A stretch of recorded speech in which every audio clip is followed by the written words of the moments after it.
Hello, everybody. Welcome, Goglings, Gogorifics, Gog types, Gog peoples of the world. Welcome, everyone, to episode 255, I believe it is, of D&D with of Pen and Pixels. I am your host, Arvin Eleron, a show that focuses on story and narrative every week from 4 to 7 p.m. Eastern on this very channel on Tuesdays, focusing on story and narrative in games. And no better way to do that than to do it with my favorite game, and that, of course, is D&D, as we again continue with D&D with GOG Storm King's Thunder. I am very excited. I hope you folks are all excited as well. My players are here, and we are ready to go. Before we get started, just a couple of reminders about ways to support us here on the stream. If you have not done so already, please make sure to follow us here on GOG.com. Please subscribe to us here as well, because if you subscribe to us here, I'm not sure why there's low sound, Turbo, but it's not on my end. So you might need to turn up on your end because the mic's where it should be for me. Hey, what's up, Inquisitor? Yes, if you haven't done so already, please follow the channel. Please check out if you haven't done so already, please subscribe to us here on our channel, where you can get some of those awesome sub badges and DRM-free emotes and all that kind of good stuff. And please click through and follow us on our own individual channels as well, because we have our own subsystems and Patreons and stuff like that. So, with all that said, normally I would talk a little bit more about schedule. The only thing I'm going to say about schedule is that next Tuesday we've got more Pen and Pixels with The Witcher 3 Wild Hunt as I get to the end of the main part of that game, which is awesome. I'm looking forward to that. But I also have a special event that I want to talk about, and so accordingly I'm going to unmute myself so the folks know that we're ready to go, hopefully not interrupting them terribly in some amazing conversation that they were no doubt having. Then I will unmute them, and last but certainly not least, I will slide over this way where you can see there are people there. There is, I think, the bottom half of a baby. So we've got that. There's the bottom half of a baby. There is also a bunch of dice that are on the screen, and it's my great pleasure to have everyone here. Before I let them introduce themselves, I did just want to quickly mention something for folks who may not know about this. On my channel, my own personal channel, I have an event that I have done for the last 4 years. This is the 5th year running of ARFCon. The last 4 years it's been done to benefit the Damon Runyon Cancer Research Foundation, but this year it is going to be held to benefit the Juvenile Diabetes Research Foundation, and the reason for that is because of our lost mod and personal friend of mine, Kilobyte, Scott Grieg, who died about 6 weeks ago from complications related to diabetes. And as a consequence of this, and this was someone who did, with the exception of the video you just watched, which was done by our very own Mike Smith, most of the videos that you've seen and stuff on my own channel was done, including the overlay, even the splash screen, Pen and Pixels, was all done by Kilobyte. And so we decided that we wanted to do something to honor his memory, and so we are dedicating this charity convention to him. It is going to be held over Memorial Day weekend in the United States. It is going to be an incredible amount of tabletop gameplay. We are going to have Esper Genesis Friday night. That's my space opera game. Mass Effect, Star Wars type of combination. Really, really good campaign there. On Saturday at noon Eastern, so Saturday the 23rd at noon Eastern, we will have Adventures in Middle-earth, Wilderland Adventures. Actually, the wrapping up of that particular campaign. They're about to face the Gibbet King, which is the main bad guy that's been dealing with Shadow, and that's in episode 66, I think. So they've been doing this for a while. So that's going to be a good time. And then this crew right here, D&D with GOG, will be following up right after them at about 4 p.m. Eastern, and will run until about 7, possibly 7:30 Eastern, trying to get through this Duke Zalto. We'll see what happens tonight. They may not even be here. We'll see. But it's going to be an epic session, so that will be happening. And then after they are done, I will have a concert. One of the concert participants may be one Mr. Kilgore Trout, who is well known to people on this channel. And we'll definitely have Indy, who has been our one of our main concert people, a musician and Twitch streamer whose music is really blowing up lately, so that's great. And then we've got another person familiar to this channel, Chrono Wolf, who used to stream on GOG. He will also be part of this concert. And then Saturday evening at 10 p.m. Eastern, the Shadow Crew, which is Shadowed Mage, some of you might remember that name from around here, who's one of my mods, and also Echo Alpha X5, who should need no introduction since he's doing it right now in chat, you can see. Echo Alpha X5 plus Rock God and Hoodie, all of those players are going to be doing that session of Community D&D Dragon of Icespire Peak. I thought it was appropriate for them to get a Saturday night primetime slot because that was the the campaign that Kilobyte was playing in before he passed away.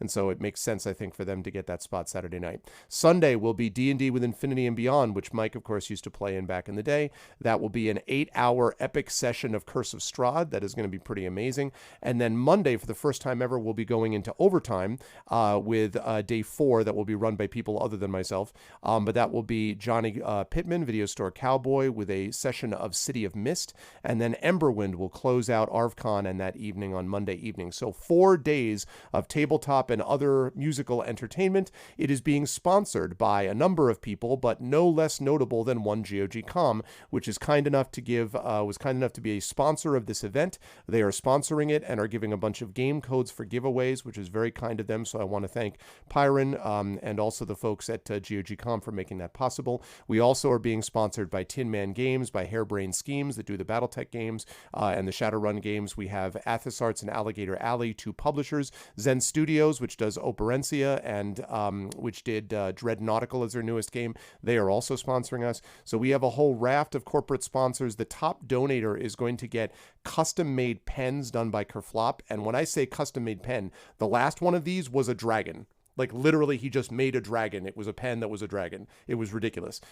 So these are really works of art, and so that is going to be going to the top donator to ArvCon. So it's all for a good cause. It's all for the Juvenile Diabetes Research Foundation. You can use PayPal. You can donate internationally. So I'm very excited about that, and it's of personal importance to me because of what happened to Kilobyte, but also because even in the midst of a pandemic, I understand that finances and psyches are strained, but diabetes doesn't stop because of a pandemic. Cancer and other things don't stop because of pandemics. Other situations don't stop. So one of the things that the pandemic can do, as I think it has done, is remind us of how inextricably linked we are and how critically important it is that we see ourselves as fellow passengers on a voyage, not billions of people in individual lifeboats. We are all in this together, and one of the ways to do that is to demonstrate this, as this group does every month, through the chemistry and the play that they have with each other. And so I hope you in that spirit will join us on my channel sometime during that weekend and support us with a donation to that worthy cause. I thank my players for being patient, and now I will start by welcoming in the person who's at the top of the column and the top of our hearts, and that, of course, is Pyron Jade. Pyron, I hope all's well with you. How is life in the universe in your little world of the pandemic, and who are you playing today?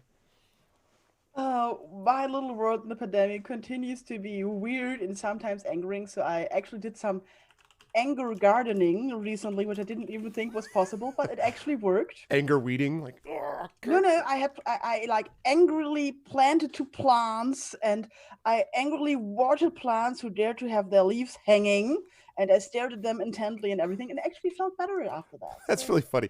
You will come back to life. You will not wilt. I'm sorry. I'm sorry. I'm sorry. Yeah. So that actually worked pretty well for me, I have to admit. So yay for gardening. Good stuff. And tonight I'm going to be critical to fire Dwarven Cleric of Folters, May his light shine on your way, who currently is locked in a giant bedroom with all her companions and listening to the steps that are approaching. Exactly. Which might belong to a lady that wears a dragon.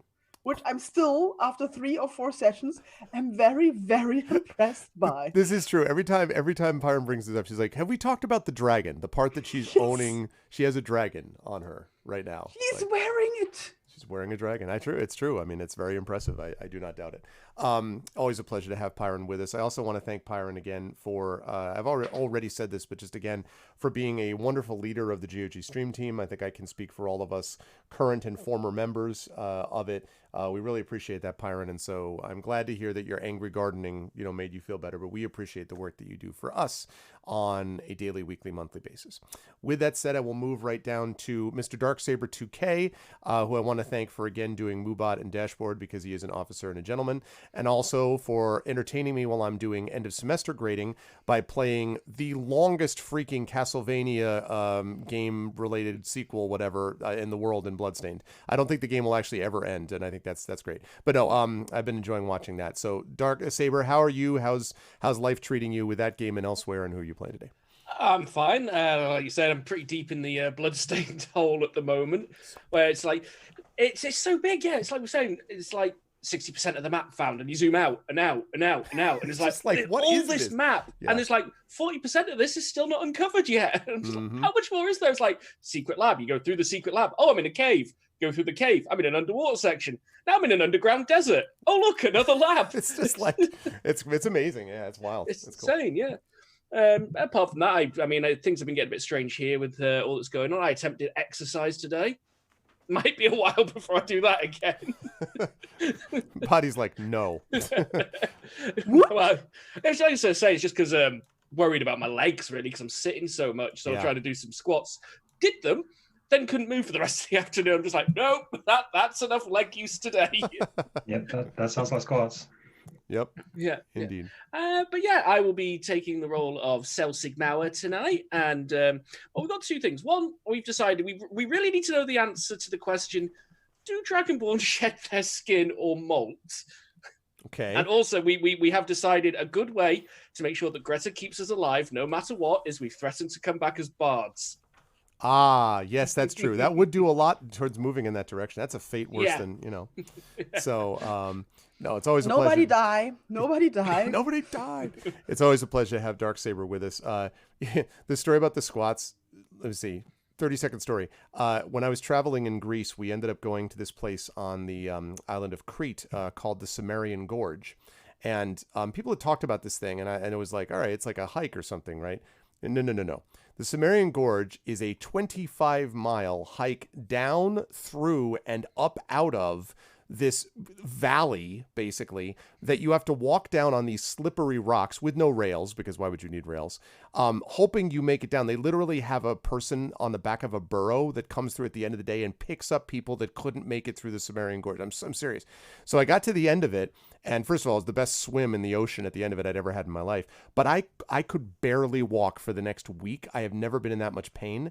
And I'd be walking past people on Crete, and they're like, Cimmerian Gorge, huh? I'm like, go F yourself with it. I was not happy. But anyway, yeah, so I feel your pain somewhat sympathetically, literally at the moment. Moving right on down the line, it is our great pleasure also to have one of the nicest guys in the biz with us, and that, of course, is Mike Smith. Mike, it is good to see you. How are you hanging in there in your land of the pandemic as we speak, and who are you playing? Yeah, it's weird because essentially, I don't know anybody who's been following the UK news. Our tagline has now changed from "Stay at home" to "Stay alert." So I'm not quite sure how we're going to be able to spot the coronavirus coming down the street. It's behind you. But who knows? Yeah. What is that? Stay alert? I don't know. No one knows. If you see something, say something. I don't say anything. No, we're just stay alert. So essentially, always carry a weapon so you can attack the coronavirus if it comes upon you. Never trust the coronavirus, and generally stuff like that. Yeah, pretty much. Yeah, Sam's got the right idea. Always stay armed with a virtual weapon. But yeah, I'm excited to be here. It's been a long week. It's only Tuesday, so I'm excited to see how the rest of the week goes. There's some cool stuff in progress at the moment. So if anybody wants some updates on that, either check out my Instagram or my Twitter feed. But there is there's stuff working in the background. However, I am really excited to play D&D. I've been playing D&D a lot recently. This feels really good. I'm playing. Who am I playing this time? Rush, the half-orc barbarian and devout follower of Tempest. And I'm really not sure how this session is going to go. I feel we've had a few of those, to be honest with you. We've had a few sessions where we're not quite sure which way it's going to go, but I have faith we're going to at least scrape our way through this. That's awesome. And just two things I wanted to say. First of all, Mike, you're peaking quite a bit, so you might want to just double check on the game. I just tweaked my gain just there. Also, really happy to have you here. And holy cow, Chai, that is the cutest freaking baby. Are you kidding me? Like, that's wow. I know, I didn't want to draw attention, but there is, just in case people are wondering why there's a small human on Chai's lap. She's yelling. Sorry. She's yelling. Hi. Well, she knows what's at risk. She's like, listen, Mom, do you know what is at risk here? And I forgot to mention happy belated Mother's Day to both Pyron and to Chai. Happy belated Mother's Day. And yes, I am in awe of what mothers do all the time. Chai, how are you? How's life treating you and the little human? And who are you playing today? Well, I'm fine. She has discovered her voice, so she yells constantly, which is why I've been muted. She's been yelling this entire time. Okay. And she's also teething now, which is fun. I didn't know that 5 months old could teeth, but here we are, 5 months old with teeth. So that's been fun too. That makes her yell more. Been there, done that. Feel with you. Yeah, right. I am playing River, Silver Dragonborn. Very excited to find out whether I do shed my skin or not, because it sounds like the party might be bargaining with my skin in order to get out of our current situation. So I hope that I'm not like in my skin at the time, but we'll see. We'll see how this goes. I'm a little troubled by that. Like you here, take my skin, please. Like I know I'm pretty sure there was something about I'll trade the whole party and then try to leave or something. That was me. That was definitely me. I'm trading you all for a job with the Giants. That's what it was. Exactly. Listen, what's it going to take to get this party into your stew pot with me out of here? I'm so glad today? you arrived. I have caught the prisoners. I've brought you what I needed. This was like Mike's incredibly long play. He's like, I'm going to betray them in the worst possible way. But it is always a pleasure to have Chai with us, and I will again genuinely say to this group, I love all my players and campaigns for different reasons, but I laugh the most in this crew because it's just a really fun crew with a lot of enthusiasm and a lot of good chemistry that are also really good players and friends. So I'm glad to be playing with them. And with that said, let's get moving, people. Let's go play some D&D. So we are currently in the fortress of Ironslag, which is the fortress of one Duke Zalto, the Duke of the Fire Giants, the leader of the Fire Giants. And I just saw the things I had pop up here. So I've got Apprehension. So let me make sure I'm running that. I've got Volcano. So let's make sure that I'm running Volcano. I want to make sure that I have that going. And I've got Bubbling Pools. So let's make sure I got Bubbling Pools going on. Just wanted everyone to get a sense of what we're looking at. Okay, good. There's Bubbling Pools. Yeah, I hear it in the background. Good, wonderful. So we are in the, again, the land of Ironslag, the fortress of the Fire Giants. Why? Because the party has to find, or has decided that they must find, Hecaton, who is the leader of the Ordning, a storm giant, at the leader of the Ordning, which is essentially the ancestral organization of giants, the way that the giants organize themselves. At the moment, because Hecaton is apparently missing, the squabbling has increased to a fever level. There is some kind of power struggle going on in the family, which the party doesn't know a whole lot of details about yet, but it's causing great problems, and it means that all of the giants, hill giants, cloud giants, fire giants, etc., all of those are basically battling each other and squabbling, and are doing such terrible things as invading civilized societies and attacking travelers on the road and creating huge problems and threatening really all of the Sword Coast, which just dealt with this nonsense 10 years ago when it was trying to save everyone from the dragons. This time it's the giants. And so the party has come through a whole host of adventures, and if you have not seen us before, I recommend you go take a look on my YouTube channel on the Pen and Pixels list. You've got many hours of fun and entertainment in front of you since we started this campaign, let me tell you. But you can see what we went through to get to this point. The party has made its way down through the fortress of Ironslag, in some cases escaping almost by the skin of their teeth, finding one escaped dwarf that basically lives on his own in this one almost abandoned area of the fortress that befriended them for a while. And the party in our last session decided that they were going to try to do something to sort of bluff their way out of things, and that was to have Urash acting as a guard to blend in with the rest of the orcs there, and to bring Greta and Selsig and River down into that room in the hopes that they could track down the place where hopefully this teleportation conch that will lead them to King Hecaton, where King Hecaton is being held, that will bring them to that place. So that sort of worked, except once they got there, they ran into a little bit of a problem, because what they found when they went down there, after an epic moment where Selsig pushed a couple of goblins down the stairs, that was always good times, but they went into this place where there are 20 goblins, 5 smoke creatures which look like mephits, a couple of ogres, plus Brim Skarda, who is the fire giant Duchess, wears a gown made from a young black dragon's scaly hide and wings, has wrapped her luxurious orange hair around a black dragon's horn, and just looks like a very intimidating figure. And when they came in, she basically accosted them and said, "What are you doing here?" Urash bluffed and basically said, "We need to, I'm taking the prisoners down here around the door, down to the place." And so she, who was not fully convinced by this, accompanied them all the way to the room that you see on your map, which is marked as number 25, which is apparently a dining room of some sort, brought them there, and then said, quote, "Wait here while I go get my husband, Blagothkus." Sorry, not Blagothkus. That's a joke for Trendane if he sees that. Not Tragothkus, Zalto. Let me go find Zalto. And so she went off to find Zalto while the party, after bluffing their way past a couple of the goblins that are also in this room — there's a bunch of goblins in this room — the party went into the hallway and then to the north, where they managed to make their way into what looks very much like a bedroom, and presumably the bedroom of none other than Brimskarda and Zalto. This is kind of a guess that it's a bedroom, but they have a bed above which are hanging large chains and manacles. No one knows what that's about, but look, sometimes people have their lives, and that's what it's about. No king shaming. Right, exactly. I don't, no judgment here. And the party went looking around, and in particular, Selsig went looking around for treasure. What a surprise! And found a treasure chest there, which is this enormous iron chest, and which has 3 tumblers on it, like a combination lock. And there are a number of dwarvish glyphs on it, which basically represent the numbers 0 to 9.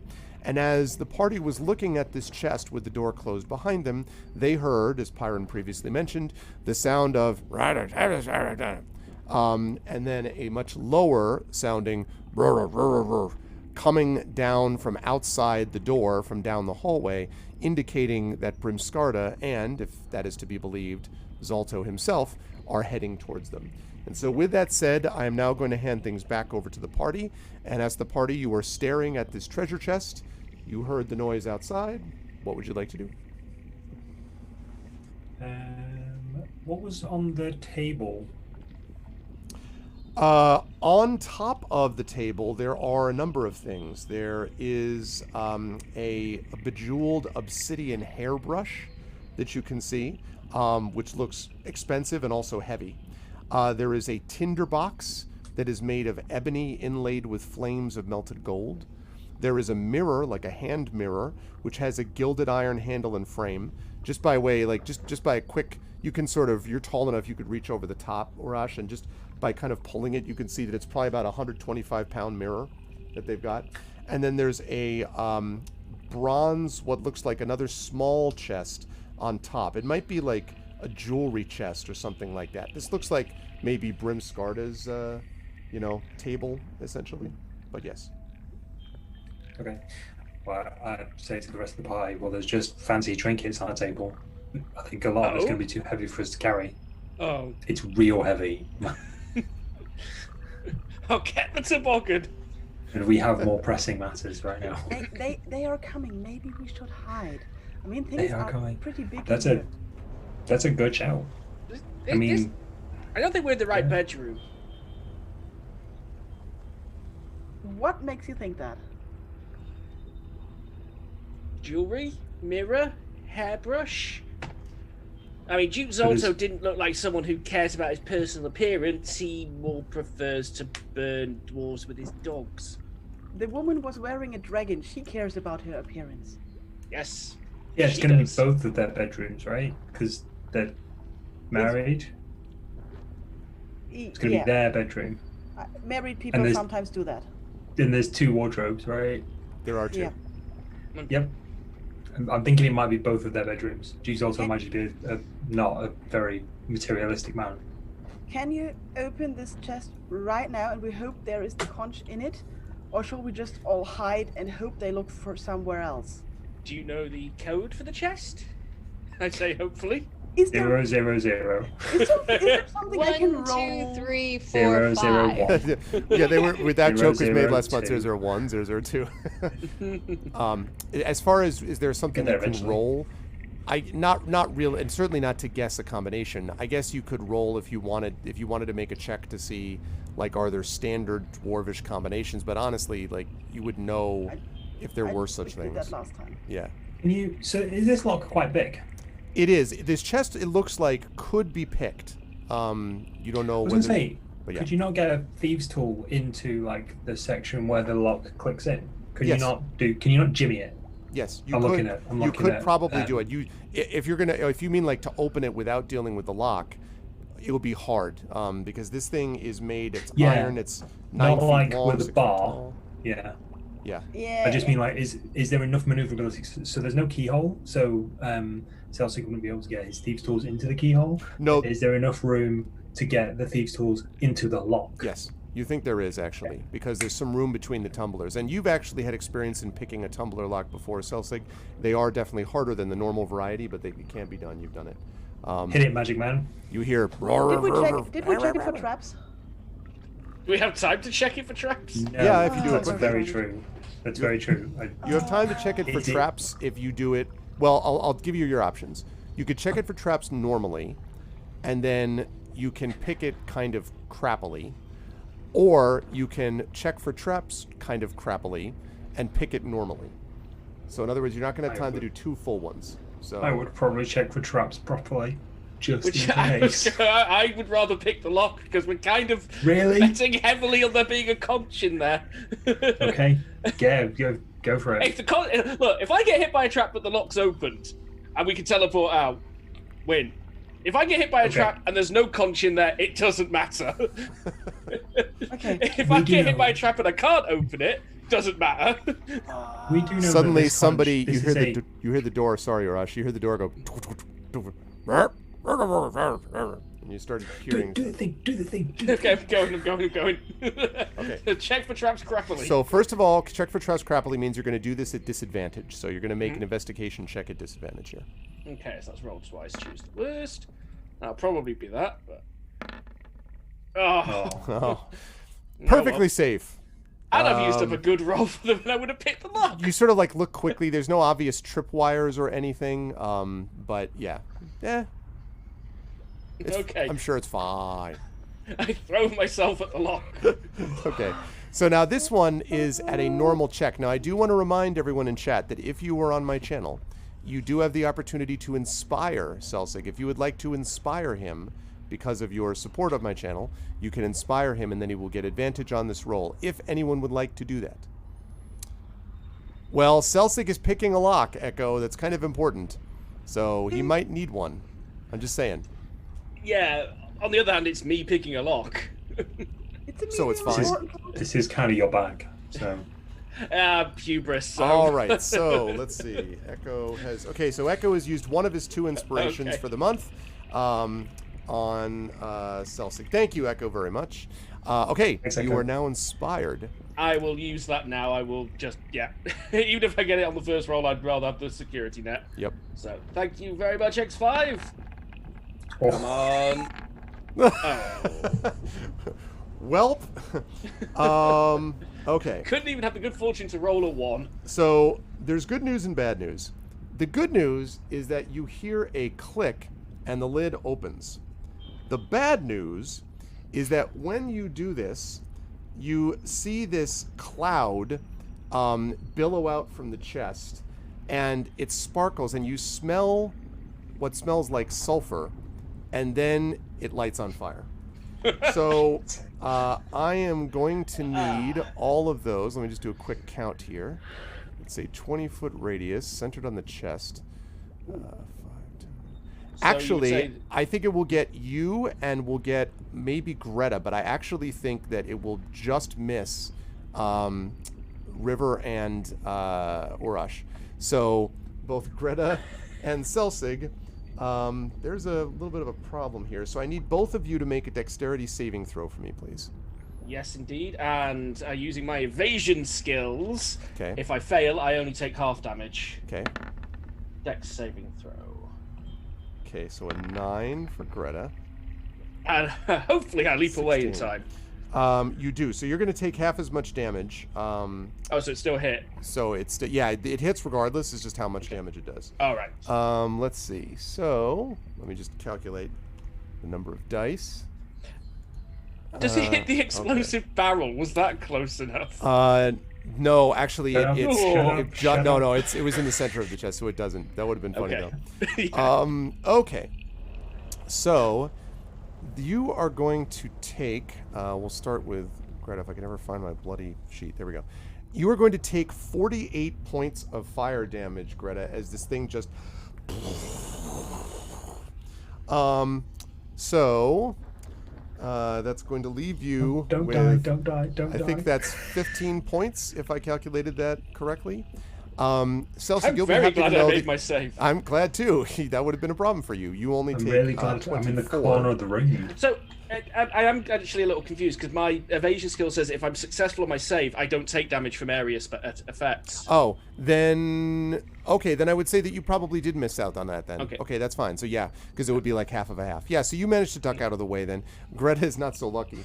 Greta I would like knows to what. imagine this scene, like it going boom, Yep. the halfling jumping away, and me standing there like a cartoon character, all in black Pretty stuff. much, yeah.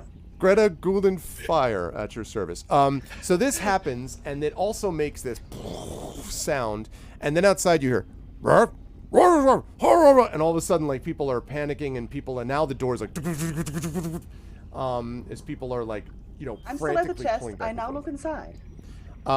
Inside, I love, by the way, that the note on this is the trap can only be triggered once. I'm sure that's great to everyone else. That's great. Great to know. Okay, inside the chest, you see not a bed of velvet or of fur or of silk, but a bed of ashes. And on top of the ashes, you see, basically, you see on top of the ashes, so the ashes are on top, so you could dig through the ashes if you want. On top of the ash, you see a giant-sized adamantine crown set with 6 black opals. This is probably worth thousands of gold, and it probably is also at least 3 celsigs in weight. It is. Can I pull it out and just throw it over my shoulder and look for the good stuff?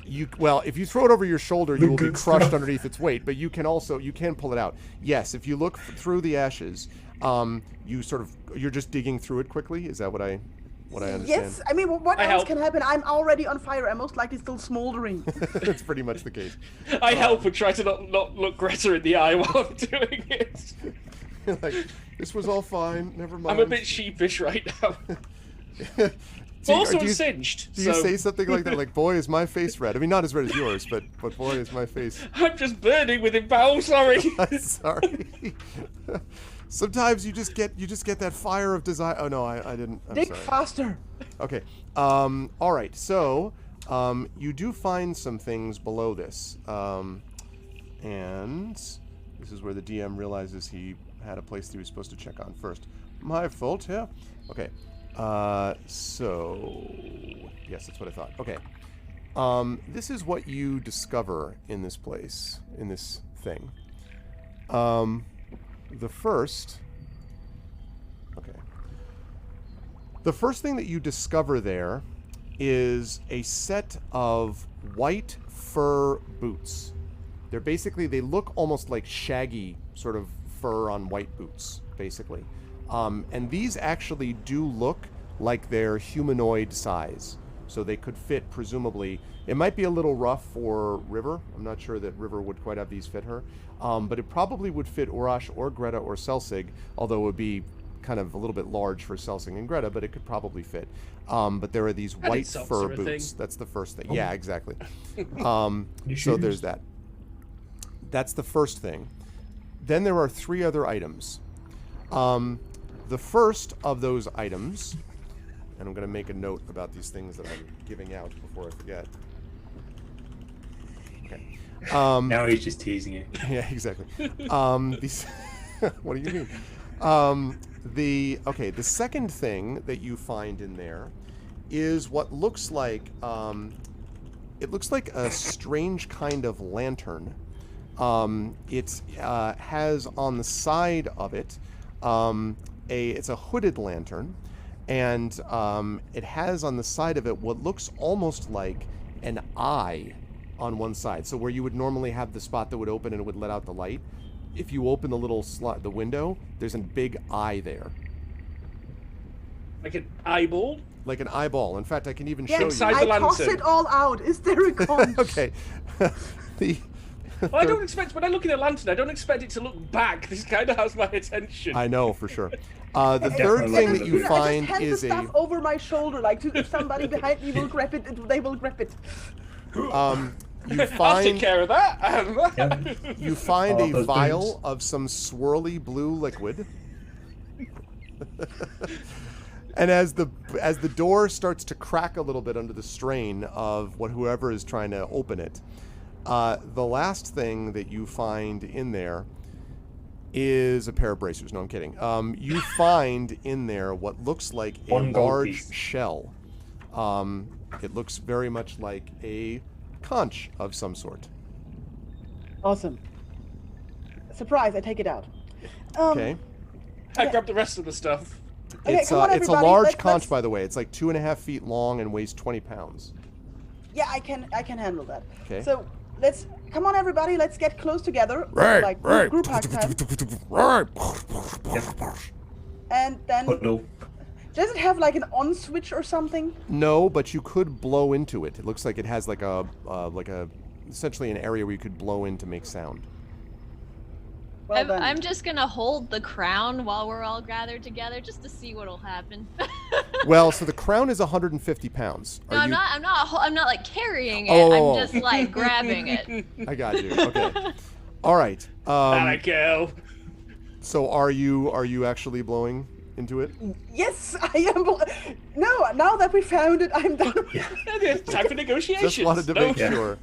Okay. I'm now blowing. We really seriously like hold tied together, and then I blow the conch. So you blow the conch, and there is this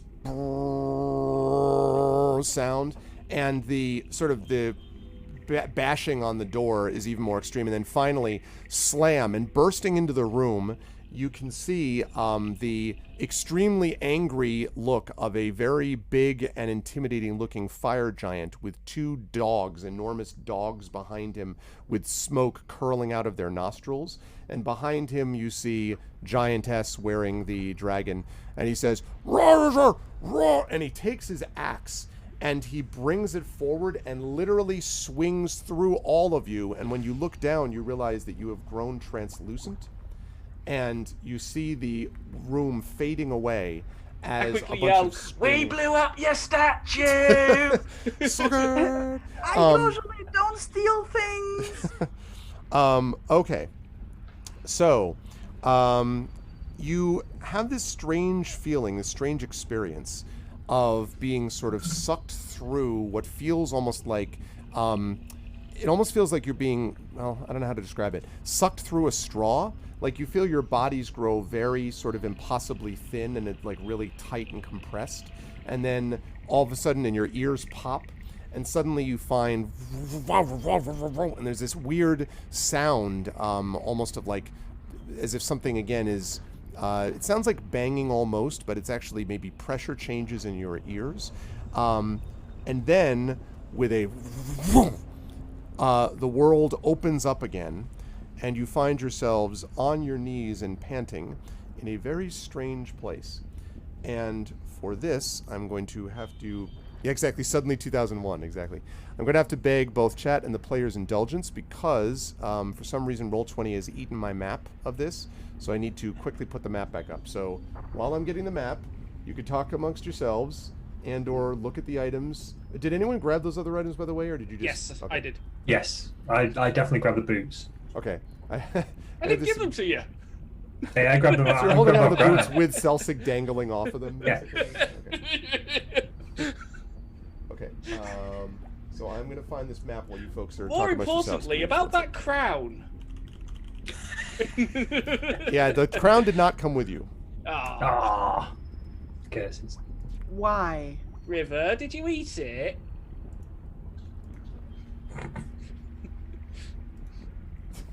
No, but I would have if it would have come with us. We could have eaten for a long time with that crown. Would have gotten away with it if it wasn't for you damn kids. Okay. If only I had rolled a barbarian instead of a sorcerer. Did River manage a crowning achievement? Oh, very nice, very nice. Well done. Hey. Why didn't Urash hold onto the crown? You could have managed this little weight. He was wrestling me for the boots. Yeah, I want the boots. You could all go back and ask nicely. I mean, you know. Yeah, well, we could. Is this We like knew a the way we is this could. a two-way conch? We don't know how this conch works. Oh god, that means we have to go back at some point. Is this a two-way conch so we can like surprise them in the bedroom at night? Like, woo! Surprise! Oh, that's what the chains are used for. I see. Oh wow. Like we just Let's zoom in agree at to night, never do we that. scare them and then we zoom out again. Greta can. I'm out. Okay. Yeah, knowing our luck, we'll find it had like 3 charges left. We've just wasted them all to get Yeah. back in again. Okay. We don't even know where we are. We don't even know where we're going. We assume is this the constant takes us to? Is it Well, Maelstrom? Because Maelstrom sounds like a super safe I mean, place. we are essentially masters of dimension now because we've got the Harper teleport network and this conch. Surely we can use this I'm for most likely profit. still like standing in a circle of my friends with this conch and me being like looking black and smoldering a bit like, okay, Frizzy popcorn okay. head. We survived. Would it make any of you feel any better if I told you that in leaving Duke Zalto's fortress, that you have leveled up to level 8? Yes. Yes. Well, I'm not going to tell you. No, That I'm would- kidding. Yes. That would make me feel very bad. To the handbook. Yeah. Oh, mine's downstairs. Yes, that is the case. So you are now that level, which is good because it gives me time to upload a map that I already uploaded and then roll 20 Do you want us to level up now? No, I mean, you can look at some special abilities if you want. I'm just quickly getting this map up because for some reason it got eaten. So I'm... Okay, let me just go get my handbook. I'll be back in a minute. All right. Mine's just ability score, but I've got choices because I could take a perk instead. All right, there we go. I wonder if I could get some ice cream. You have teleported to an ice cream shop. No. No, I bought some Ben and Jerry's Ooh, today. I can get an extra. Oh, you know, +1 we on had dex checks. we got some chocolate marshmallow. Oh man, I forgot how good that was. I'm not a big So fan good. of marshmallows, so I'll leave that to you. But it's so creamy and good stuff. Chai, how long is your hair now? Relative boob length. So it goes down to my boobs. Yeah, this has been, for those of you who don't know, this has been a bit of an ongoing discussion amongst the stream team. Hair length. Yeah, you know, I thought it was going to be boob like a length boob can length. vary I was like, what? widely. Okay, yeah, I'll just... That is pretty long. Yeah, it's not as long as it was before I cut it, but it's Yes. getting there. I saw pictures on your Instagram. It used to go down to my booty, but it doesn't anymore. I wonder whether your hair or Bella Nair's hair is longer. Mine's more glorious. Wow, shots But fired. he has Viking hair. That's true. Interestingly, my hair before I shaved it off used to go down to my booty as well. What? Pictures. Pictures. That's the longest it's been, but it's also I'll curly. take one out for you at some point. Pictures. So it didn't happen. Yeah, then I inherited this like bald streak down my head from this point to about this point from my father, and I'm just like, nope. Okay. As long as my ever was like to the middle of my back, but then I got sick and it fell out. Yeah, I used to catch it in my belt when I was getting dressed. That was always fun. Okay. All right. Okay, I'm going to bring all of you folks over to where you find yourselves. And I will again apologize for the hurried sort of... Also, you get nicer stuff than me. I can improve one ability by 2 points, 2 abilities by 1 point, or I can take a feat. Yeah, mine's just a feat as well, but I'm looking forward to feats, to be honest with you. It's the first time I've ever really been able to properly explore the feat system, if that makes sense. Because I've never, Right. until I didn't really know how it works. Well, I gave up my first ability improvement to take 2 weapon fighting. Okay. You know, I took mine. I took my ability improvement so I could get more strength. Yeah. Well, and now, because I say I can improve my dex by 1, and that'll get, because it's a 17, so I can go up to 18, and it will give me a +1 on dex checks, which would be nice. I love the fact. Sorry, just a quick aside. I love the fact that this is my first physical D&D handbook since I saw the set you got 3.5. And I forgot that it's in color. I genuinely forgot that it's got color pictures in it because I'm so used to using my friend's old scanned PDF. Let's go. Gorgeous I art. love it. Absolutely, it's brilliant. I was flicking through it on my birthday, and I'm just like, oh, it's in color. It's amazing. I think this is the 3rd No, not that. handbook for a RPG I've had. I used to have the, and I lost it, and I'm gutted about it. 1st edition Warhammer role-playing game. Oh, that's a good one. Okay. Yeah, like incredibly complicated. So many different classes and careers you could have as backstory. Yeah. Okay, here we go. We're going to go. Sorry about that. So, let me describe a little bit about what happened, because this is a very different kind of place that you found yourself in. So you find yourselves atop a glowing glyph, which is carved into the floor of an alcove in the northeast corner of this rough-hewn chamber. And there's a couple things you're aware of the minute that you arrive here. The first is that this place, as opposed to where you just were, which is of course filled with fire and dry heat and all that kind of stuff, this does not feel like that at all. Instead, you were in a place where the walls themselves seem to be moist and the entire place glows faintly. In fact, you can see that the walls are covered with what looks like bioluminescent, maybe lichen, snails. You see a couple of starfish that are on the walls. You see barnacles on the walls. And as you look down, you can see that there are these small little crabs that are crawling around the floor, although you notice that none of them are coming close to where you sit on top of this glyph that you're lying on top of. The other thing is, and actually this is appropriate music that we're playing, you hear a very powerful female voice, which is accompanied by the deep, haunting tones of a masterfully played pipe organ. So when you land here, you hear this dun dun dun dun dun dun dun dun dun dun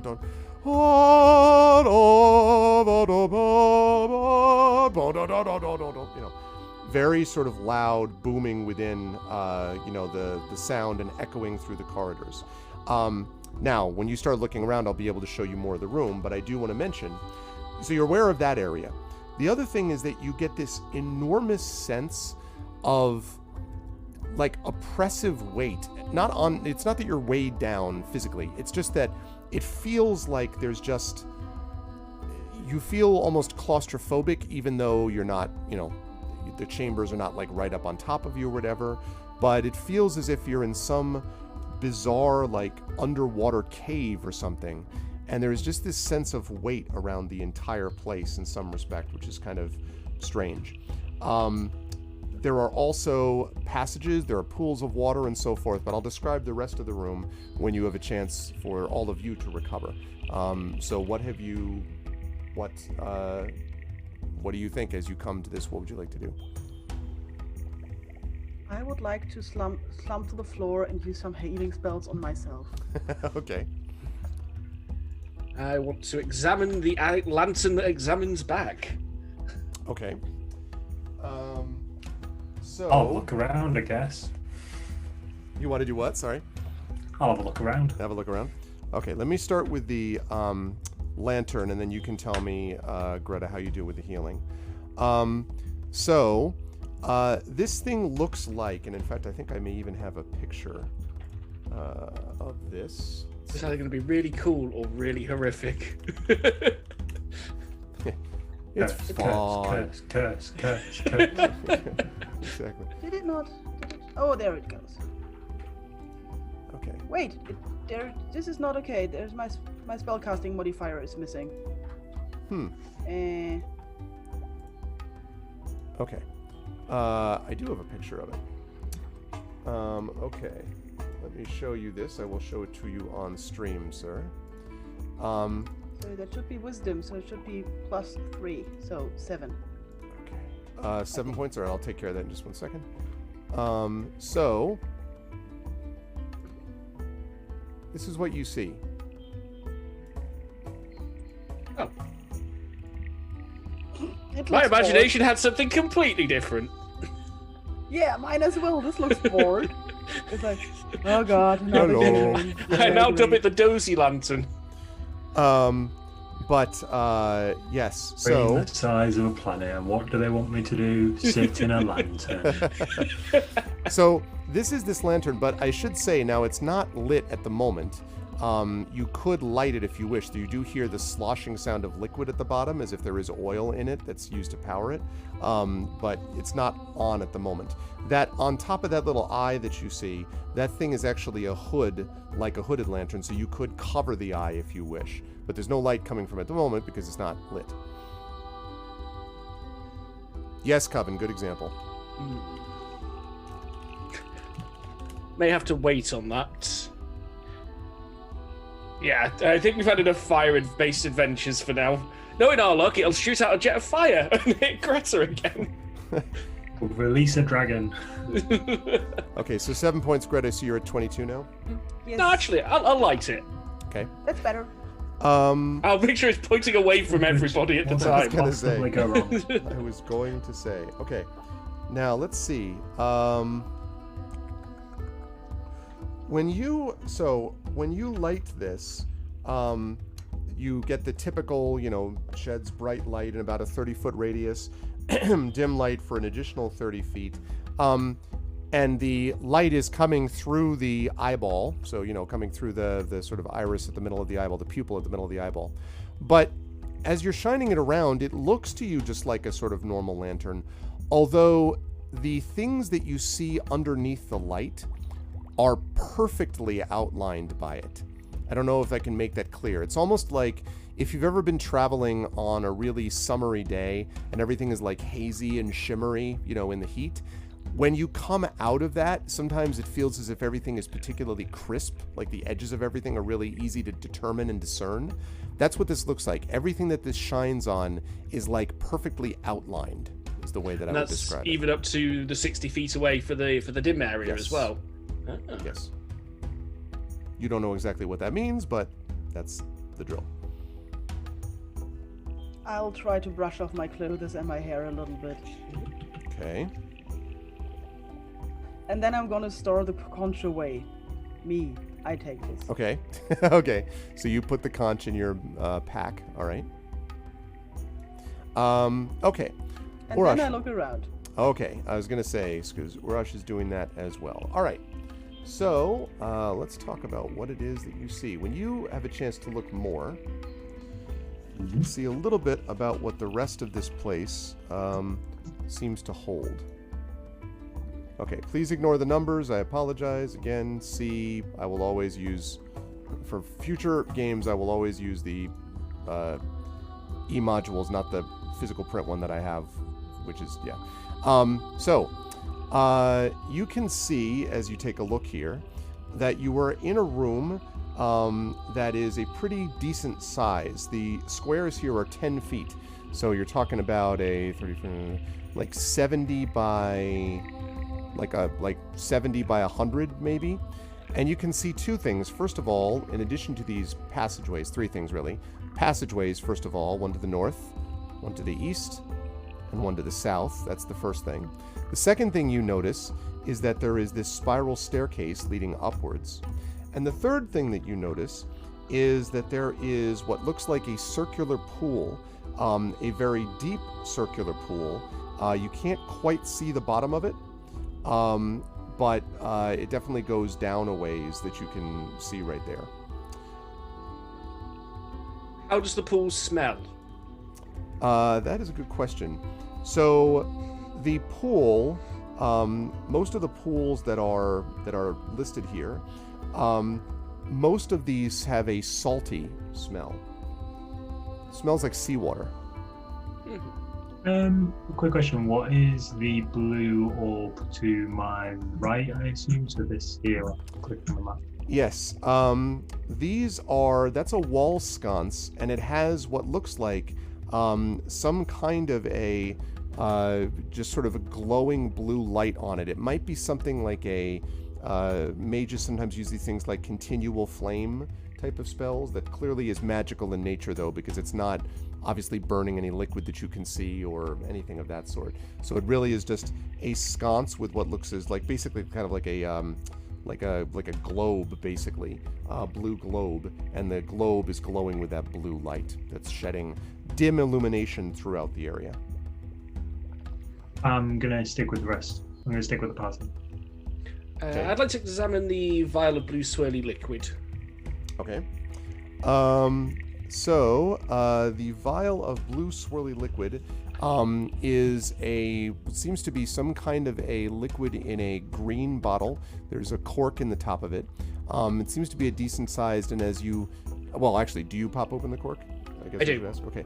So you can't really get a sense of the smell of it. It smells kind of just neutral, like some kind of water or whatever. And it's, I guess I would say, it's slightly viscous. Slightly. It's not lantern oil. It looks like something you would consume, presumably, but but it is slightly thick. Maybe like a watered down Guinness. Maybe might be a good way to describe it. Get a little drop on my tongue and taste it. Okay. As you taste it, it tastes like just sort of. There's no particular taste. It tastes like water, but you do, as you taste it, feel slightly better. Might be the way to put it. Like slightly, you're like, oh, it's not bad. Feel all right. I can handle this wherever the hell we are now. Greta, drink this. I feel great. No.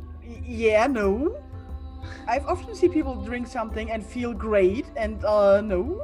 It's definitely not alcohol. I wouldn't be sharing it. I also examine it. Have I seen something like this before? Make a. Trying to think which one. Make a medicine check for me, please. 21. You think this is probably some kind of healing potion. Okay, Right, I if drink that it. is. Okay. So, I'm not surprised. Okay. All right. I would like you to roll, please, 4d4 and add 4 to it. Nice. 44 plus 4. Yeah, 4, not 40, but 4. I just like the image of Greta going, no, why? Looking at it going, okay. 44 plus 4, yes? Yes, correct. Like this? That's it. You restore 17 hit points. Yay! That brings me up to 39. That's right. And there looks like there's 1 dose remaining in it. Like you drank about half of it. Well, I'm at slightly over half of my hit points. And I wonder where we are. But yeah, maybe somebody else will need it. We'll need it more later. So yeah, I look slightly less burned and crisp. Yeah, sorry about that. You can either have good lock picking or you can have quick lock picking. Hard to do both. I saw what was coming through that door. I feel like quick was the right option here. Yeah. I whispered to him, I do worry about Uraj a little bit. We left his eggs behind. Maybe he won't notice if we don't tell him. Okay. At this point, I probably don't feel very well. I thought you were going to say at this point you're like right over their shoulder. Hello? Yeah, I'm just like, what are we talking about? No, this place feels weird. We should listen. I want to listen because we have been looking around, but I also want to listen, please. Okay. Before we do that, I want to come back to what you just said just a second ago, Horash. Yep. Because that's actually true. Hold on a second. I'm just grabbing. I'm grabbing River's token.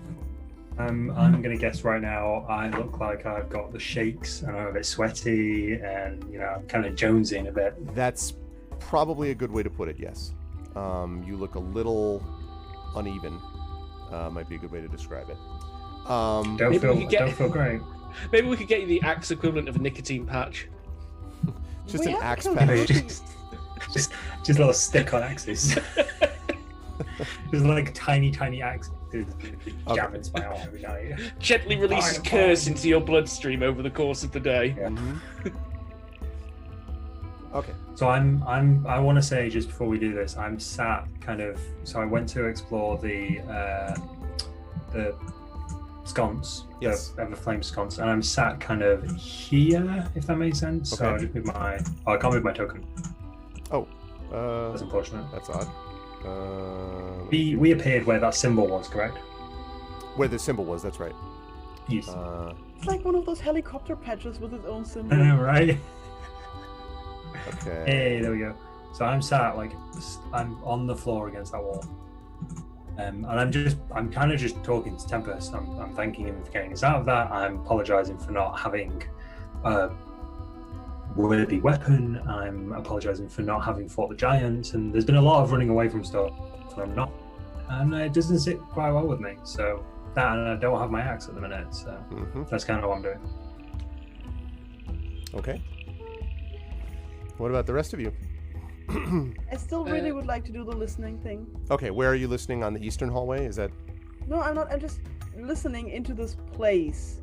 Like, do we hear bubbling lava? Do we hear No. Hungry giant. screaming prisoners? No, at the moment what you hear is very loud pipe organ with a voice singing. It's actually, and it's not out of Awesome. tune, it's just very overwhelming. Does it So sound Someone's like listening somebody... to Nightwish in the background. So I'm just thinking about movies I have seen here. Do I assume, okay, somebody here has lost their mind? Is this what I hear from this music? Well, I'm not sure if it would be out of their mind exactly. Compared to who? Maradona? Yeah. It just seems like it just Oh my seems, god, it's a bard. It's In all fairness. no. It's definitely a giant bard. it's definitely a female voice, and if you had to guess, it'd be a female giant voice would be the case. It is a giant female bard with an organ. And it's like, oh god. This is worse than Duke Zoltan. Let's see, do we have? Go I back. might have it. Do you think Duke Zoltan ever tried to come here? Is this somewhere he's welcome, or somewhere he wouldn't be welcome? Honestly, Do don't. you think he even knows where the conch takes you? He should, Maybe he was right? just like, big valuable thing, we steal. What do we know about No, the I conch? assumed it was his. I always assumed the conch was his because Yeah. he is a giant lord, isn't he? He's a All duke. the giants He's one lord of- have a conch. Yeah. That's So just he the thing we know.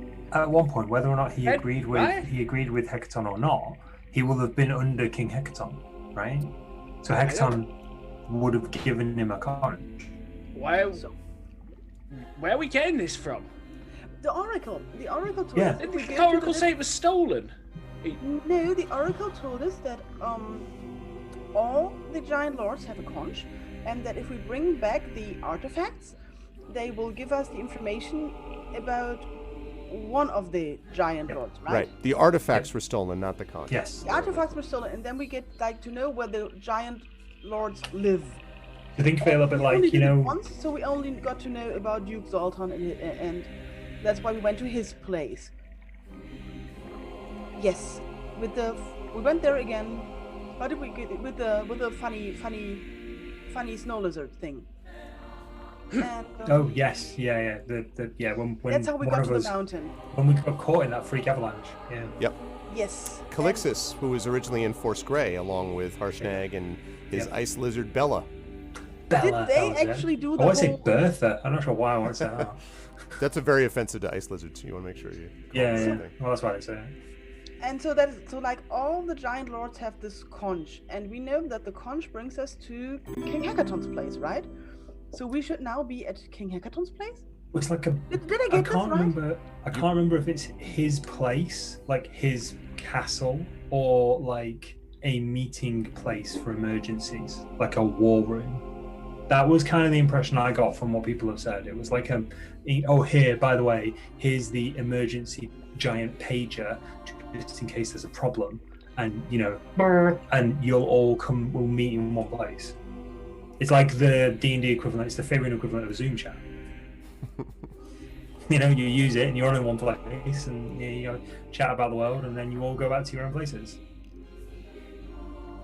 I could be wrong, but that's the bits and pieces that kind of lodge in my brain. Yes, Yeah. but somehow this was to bring us closer to Hackathon. Yes. Yes. So Hackathon was what kind of a giant? Storm giant? Storm giant. Storm giant. So what do we assume, where does a storm giant live? Like atop of a mountain? No, if he was there, we would have found him, right? He must not be at his place, so he must be somewhere else. Well, this maybe, but this was sort of. This was this was sort of your best lead, I guess might be the way to describe it. Cloud giants have a tendency to live in the top of this place, but remember, this isn't just any storm giant either. This is the head storm giant of all of the ordning of giants. So this is, You could call him the Storm King. Yes, perhaps. That would bring down some thunder.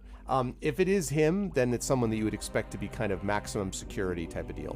And this place looks wildly different from where you just were, even in terms of the sort of water and the stuff that you're seeing around you. So the place wants me to give the impression that we might be underwater, right? Well, I mean, it certainly feels sea-oriented. I mean, the seawater of the pool, the lichen, the crabs, the barnacles on the walls, the bioluminescence, whatever. Yeah, it could very well be. You have no idea how far or whatever. And it may just be a cave, like near the side of the water too, you're not sure. Okay. But yeah, as far as we know, Hekaton was last seen here, or there was... I'm going to start mixing quest lines up now, I know I am. Like his 3 daughters, 2 of them were in cahoots with someone. I want to say it was the dragon, somehow, because that name. Yes. There was an evil dragon. There was a name beginning with I, like Imra or Imrith. There was a name of someone who has coerced the daughters that happened to be the same name of a dragon that took out Harshnag. Oh yes, Imrith. Took out Harshnag. Yeah. Imrith. Yes. Thank you. Blue. Blue Dragon, wasn't it? Blue dragon, real pissed off at everything, super snarky, like definitely not going to persuade that one. That one, Imrith, is the name of that blue dragon, but is also the name of the person who has coerced, I want to say 2, not the youngest of the 3 daughters. There are 3 daughters in question, but 2 of them are the 3. youngest was Nice, if I remember correctly. And is currently the one supposedly leading in her father's absence. Yes. And Mr. Zeno, there was a rumor that he was being held against his will, but the conch wasn't to get into his prison. The conch was to get him to as close as they knew where he was, which was wherever here is. Yeah, there was a rumor, but did the Oracle not confirm that? Because did the Oracle...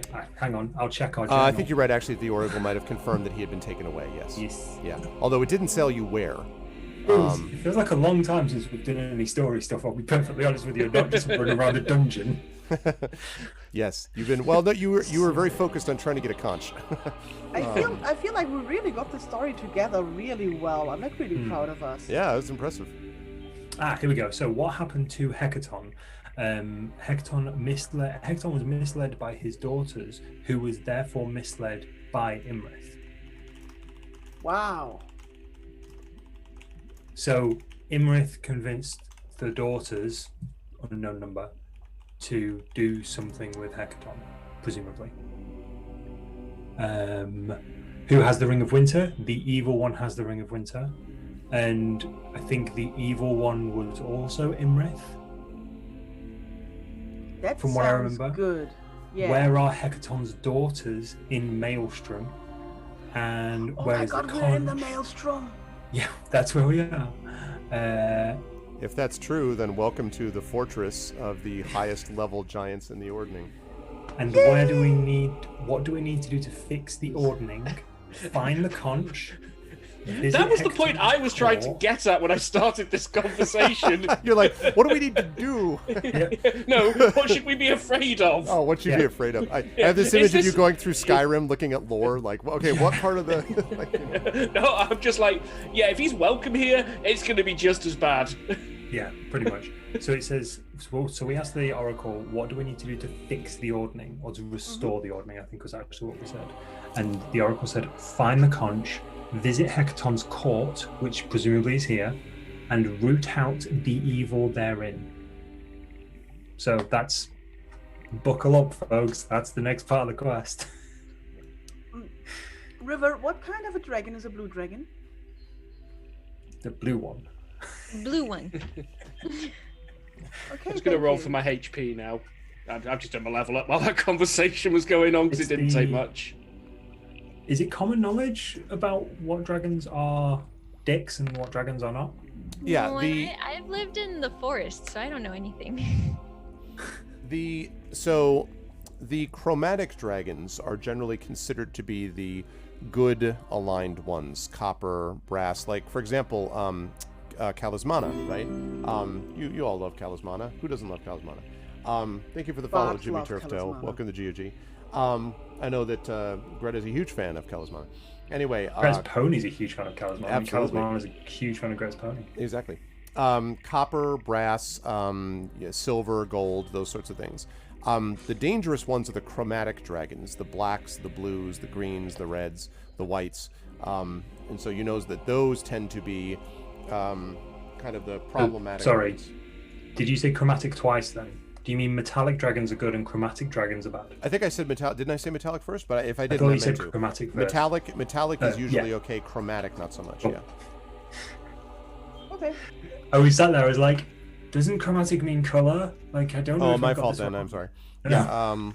So yes, that is the case. The other thing you know is that blue dragons they tend to be, they're very vain. They're deadly creatures. They don't stand for any remark that they're weak or inferior. You know that they often like to spend a lot of time over deserts. So they often will sort of fly over deserts and then cook creatures with lightning breath before gorging themselves. So desert caravans and nomadic tribes are particularly not fans of blue dragons. And also blue dragons tend to be the type that are very much, red dragons are just like, kill you now, death, whatever. Blue dragons tend to be much more about being overlords with minions and it's not that other dragons can't do that, but blue dragons take a particular love and have a particular fondness for sort of ordering people to do things for them. I would make a horrible Actually, minion. let's not forget as well, there was a red dragon that tried to recruit us. That as well. A red dragon, what? I'm Because sorry. there was a red dragon that tried to recruit us. Mm-hmm. Wasn't that around? So a red dragon with the called, I stinking want to breath? say Cluth or Chuth. Yes. You sure have been dealing with a lot of dragons and dungeons. We have, haven't we? John Brand. It's almost John like Brand. this. Hey, you said the name of the game. Yeah. Do you hear this, Wizards? wizards? About that. On brand. Hashtag content. Yeah, so they sent us like minions and an airship, and we basically said, we've got tower mate, jog on. So that we've probably made another, not enemy, but not exactly friend of a red dragon as well. So we might need to be careful of that as we go forwards. I can't believe how much stuff we've written down. I mean, this it's journal. been quite an extensive campaign, so you've done This a is very really good job useful. in So, rendering John, I this all hope you down. appreciated us reiterating this. We of course did that for you, not because we totally forgot what we were doing. It's not because No, it's we totally spent for chat. I mean, that's months For those of the- you who are new, without for those of you who Yeah. are new. there will be a test. There will, Um, yes. Also, I wanted to show you folks this, since you asked, that wanted to know a little more about them. This is what a typical blue dragon looks like. What? What? On stream, you can see it. Yeah. See, Let's just see what it's standing on. looks very friendly. Gold and skulls. Oh yes. Yeah. Well, not less the Golden skulls. That's incidental. That's for less successful people than There's me. also rib cages. Yes. Does it have two mouths? No, it has a wide sort of mouth that kind of curves up at the end, but it's just one mouth. I would like to draw attention to the horns, the enormous horns on its front. Yeah, we know now that you can make like new hairstyles with them. Yeah, absolutely. No, this is a very metal dragon, if you'll pardon the pun. It's not actually metal because those are the nice ones here, but it's in musical metal. Exactly, Cha, thank you. And it has this sort of frill on the back. So yeah, it's very pleasant. I'm surprised that it has such huge ears. Those are actually not so much ears as they are tufts, like basically scaly tufts that are sort of raked back on its head. So yes. Also, like please I'm really note the bad at muscular arms. Scales. So like super friendly, someone you'd want to walk up to, invite to your birthday party, that sort of thing. Definitely, this is yeah, very good with kids. Good to Oh eat God, Lone kids. Wolf did it. So. Don't read what you wrote. Thunderbolts and lightning, very, very frightening. Galileo. Blue dragon. So yes. Do we hear that being sung in the distance? Because that'd No. be real unfortunate. No, some of the chat was asking about, does this woman keep singing this organ? I'm like, yep. She is Yeah, dedicated. pretty much. Yeah, that's what we're dedicated to her that's what we're craft. hearing. Okay, Dedicated to her so craft. from sneaking through one big castle, we are here to sneak through the next big castle. Pretty much. Yeah. While our barbarian goes crazy. I am like, I'm I not going think I'll be up crazy. to this. I'm just not feeling very well. Well, speaking of which, actually, Arv, you said you wanted to talk to me about that. Yes. Oh. Don't remind him. So It's either now or in combat. Do you know what I mean? well, that's right. So I was going to tell you about that part. At the moment, your experience of being without your axe has had two effects on you. The first is that you actually feel somewhat calmer, in that you feel less likely to lose control. There was always that danger about where you're going to lose control with this thing and not be able to manage what happened next. That seems to have passed, but in its place, there's kind of a generalized ennui, this sort of sense of kind of like, like a sort of meh about things, as if, you know, as if you're in the last stages of withdrawal, since you talked about this before. And so the effect of that is that you are actually going to be at -2 to attack for the moment. Great. Good. Good. But you're much calmer. I do not feel well. I do not feel well. I feel weak. Our barbarian essentially. finally learned how to chill. It's the Zen barbarian Now. we've all wanted. Yeah. I walk over to Uraj. How are you doing? I currently have my head in my hands, so I'll just put my book down a second. I was like, Oh, well, that is I don't feel great. I feel a bit shaky, I feel a bit weird, and I don't feel fantastic. I grab your hand. You can do this. I walk up behind Greta and whisper, "Is he hungry?" Not in that sense of food. Have you tried feeding him? Have you tried? I don't Yeah, fish. I don't think I can eat right now. Oh, that's good because we don't have any fish. There's water over there. Who's got a rod? Ooh. I scamper over. It's one of the few things I forgot to bring with me. Which is What, fishing ironic rod? considering me in any other video game that has fishing in it. Yep. I stand up and I keep hold of Greta's hand. And I just say, I know I'm gonna be okay. I'm not okay, but I'm better with you lot here. Thank you. I still there, small little bit, but look happier. Okay, so Alright. let's I'll have a find look. you a Well, better well, axe. Yeah. We're Yeah, gonna take up knitting instead. I'm kind of still Retire angry. and open a Groovy. tavern. If Groovy wasn't dead, I would be much more angry with her, but I'm already angry. Yeah.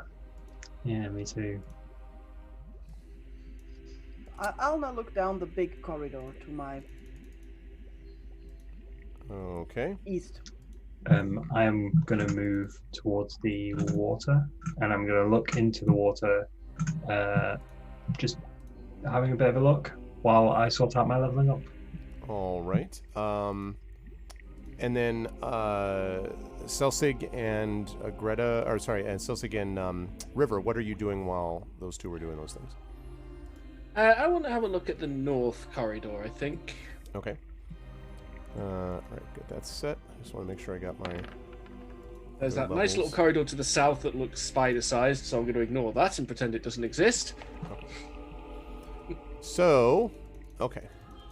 Let's start with Greta, and then I'll kind of move around the room. Okay, and I'm sorry, River, you said you were sticking with Greta for now, or what were you doing? I had hobbled over to the pond and I was looking to see if there was fish in it. Okay, all right, so you're hanging with Urash, right? So I'll work clockwise. Work clockwise, but starting with the number 3, starting with Greta. As you look down that eastern passageway, you can see that the passageway extends to the east, and at the very end of it, you can see that there is a life-size stone statue right here of what looks like a female giant. It might be a stone giant, holding a harp and wearing a gown of purple coral. But it's not having like a huge rock with it. Yeah, I was gonna say, you could see Zelda like, no, just has this harp and wearing a gown of purple coral. There are 2 doors that you can see on the southern wall. You need to get closer to see what they're made of, but that's what you can see from here. There are crabs in the chamber, that's true. Sorry, forgot to admit. Okay. And So to see that's- if everybody else. That's everybody what you else is see doing. there. In the I- pool, and are you just going to continue to look while we're talking about them? I'll see what everybody else is doing, and we'll wait. Okay. As you two look in the pool, River and Urash, you can see that this is a very deep circular pool. And you can't quite see all the way to the bottom. It's a little bit hazy, the water is. But you can see inside that there are what look like, again, like little barnacles and stuff like this on the outside. I should say inside the pool, but like on the walls of the inside of the pool. It's kind of rough hewn, this pool as well, so it may be sort of natural, and then whatever this is was built around it. But you can't quite see what might be at the bottom of this thing from up here. But it smells of the sea. And there's Just also... realised I was on mute. I'm gonna sit by the pool and just stare into it. Okay. What about you, River? I reach for a barnacle, thinking that it's food. Okay. You were able to pull forth a barnacle. So you have this little crustacean thing. I chew on it happily. It's not the best tasting crunchy thing you've ever had. It's kind of like eating rice cakes without the flavor, which is, rice cakes. Yeah, I was gonna say. Exactly. Even less flavor. But yeah, other than that, it just seems to be that. As you taste it, though, you can tell that this is definitely saturated with salt. So this is clearly seawater. It doesn't just smell like it, but it is it. Okay. Very salty then.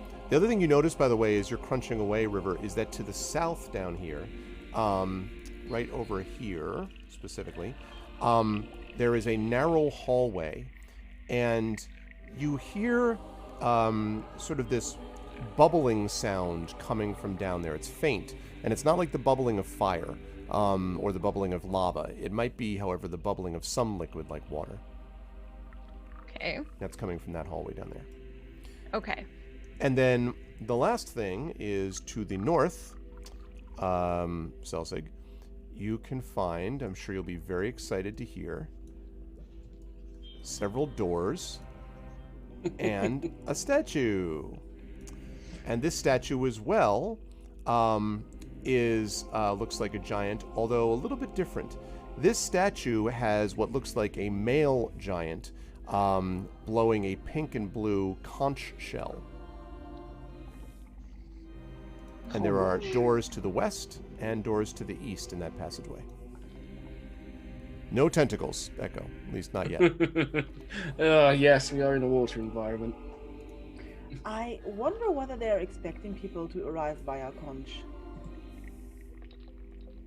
Like, should we maybe Probably. leave this area? I'm looking at my friends like, I wonder if they... Does the conch on the statue appear to be attached to the statue or resting in the hands of the statue? It looks to be not resting in the hands of, it's blowing it. So it's got like one hand up like this is blowing the shell, not unlike the way that Greta did when you escaped Iron Slag. And it seems like it's hard to say if it's like, you know, melted into or you know, shaped into it. It doesn't look to be completely separate, but you'd probably have to like get up and close and actually pull on it, like climb up the statue a bit or whatever, if you wanted to see if it was separable or not. Okay. I look over to Celtic. 2 doors over here. 2 over here. And a giant conch statue. I've It's got a harp definitely a statue. giant's place. I've got a harp statue. Not harper, like harp. Bing bing harp. Yeah, they've not been a lot of help, have they? Yes. So we're at the very old question where to go next. There's also this. There's a staircase, isn't it? That is a spiral staircase from which this music is coming. And of course, there's also the fact that you don't even know where you're trying to go, like what you're doing here yet, other than like what you're. So there's that. We're gonna have a quick look down here. Okay. That, let's see, is a passageway that leads very quickly to a small room. And as you're sitting there, it looks like this sort of pool which is bubbling and bloop, bloop, bloop, bloop, bloop, bloop, bloop, bloop. So you can't quite see into it from where you are, but you can see it's kind of bloop, bloop, bloop. Okay. Definitely not anywhere as near as big, as wide around as the pool in the other room, but it might be as deep. It's hard to tell. Are there any crabs nearby? There are crabs crawling around the outside walls here on the floor, but not in the pool itself, no. No, I'd like to carefully take one off the wall Okay. and try and throw it in the pool, the bubbly pool. Okay. So you throw it in the pool, and it lands, and there's maybe a slight hiss, and the crab kind of, you know, and then kind of floats over, swims over, and then gets back out of the pool. You do notice, though, that the crabs are, as you're sort of looking at them, Celsig, actually make a, what should I have you make? Perception check for me, please. Perception. Newly improved. 24. You notice that the crabs are all, like, right around, in fact, I'll freehand it. They're all right around the walls, and, like that one that you just took, for example, is now crawling away from the pool towards the wall.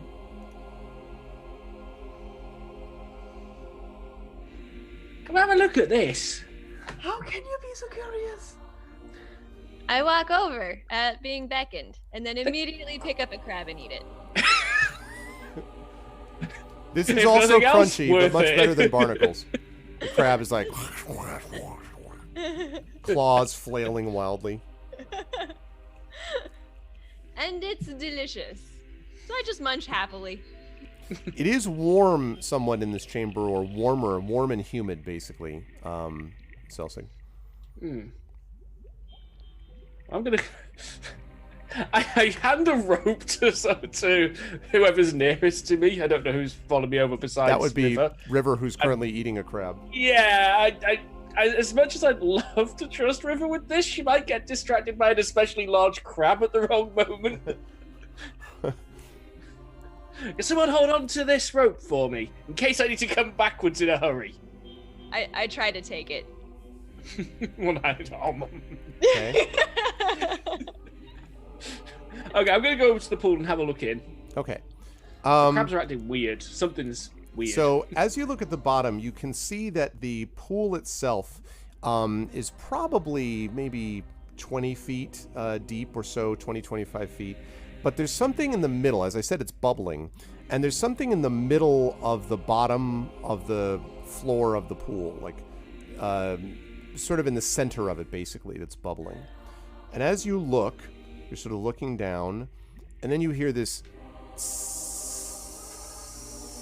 Pull! Okay, so you are pulling back when geyser erupts all the way to the top of the room. I need you to make a dexterity saving throw for me, please, Celsi. Okay. I am pulling the rope. Yeah. Does that help? That's what's giving him a saving throw. Okay, good.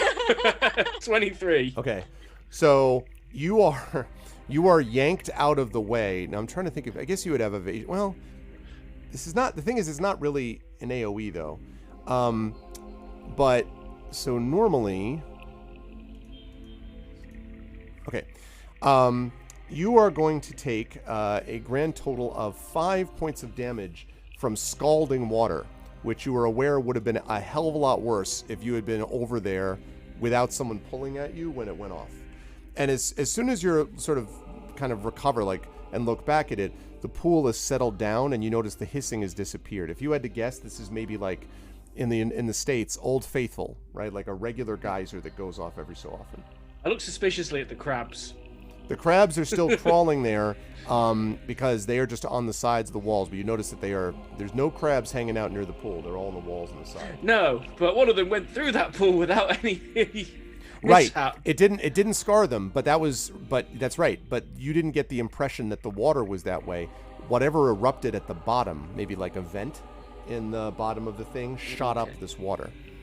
I'm pretty sure that the crabs are looking at you like, ha ha ha, you deserve that. The crabs are probably looking at River next to you eating the crab and it's like, suck it, human, snap, snap, like with the claw. Like, I suspiciously poke one of the crabs. it's like, it goes, like, claws at you. I pick it up and eat that one too. Okay. Crunch, crunch, crunch. You should take some of these with you. You seem to like them. I prefer mine cooked. How do you cook? Can I put it in the water? Well, now there's it might better be ways of be doing hotter that. right now. I mean, now that it's erupted or whatever, it might be hotter now. I throw a crab in there. The crab is like turns over. Claws stop moving. Gradually, you see its skin turn a little red. Do we have like a stick or something I can like grab and pull it in? I don't want to be reaching my lovely ice claws in there. Well, I try to like pull it in and offer it to Celsi. All right. Let's see. How do I want you to do this? How are you gonna? Are you just gonna try to like grab it from the floating water?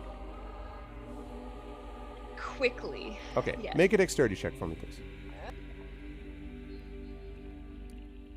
She could try to do that.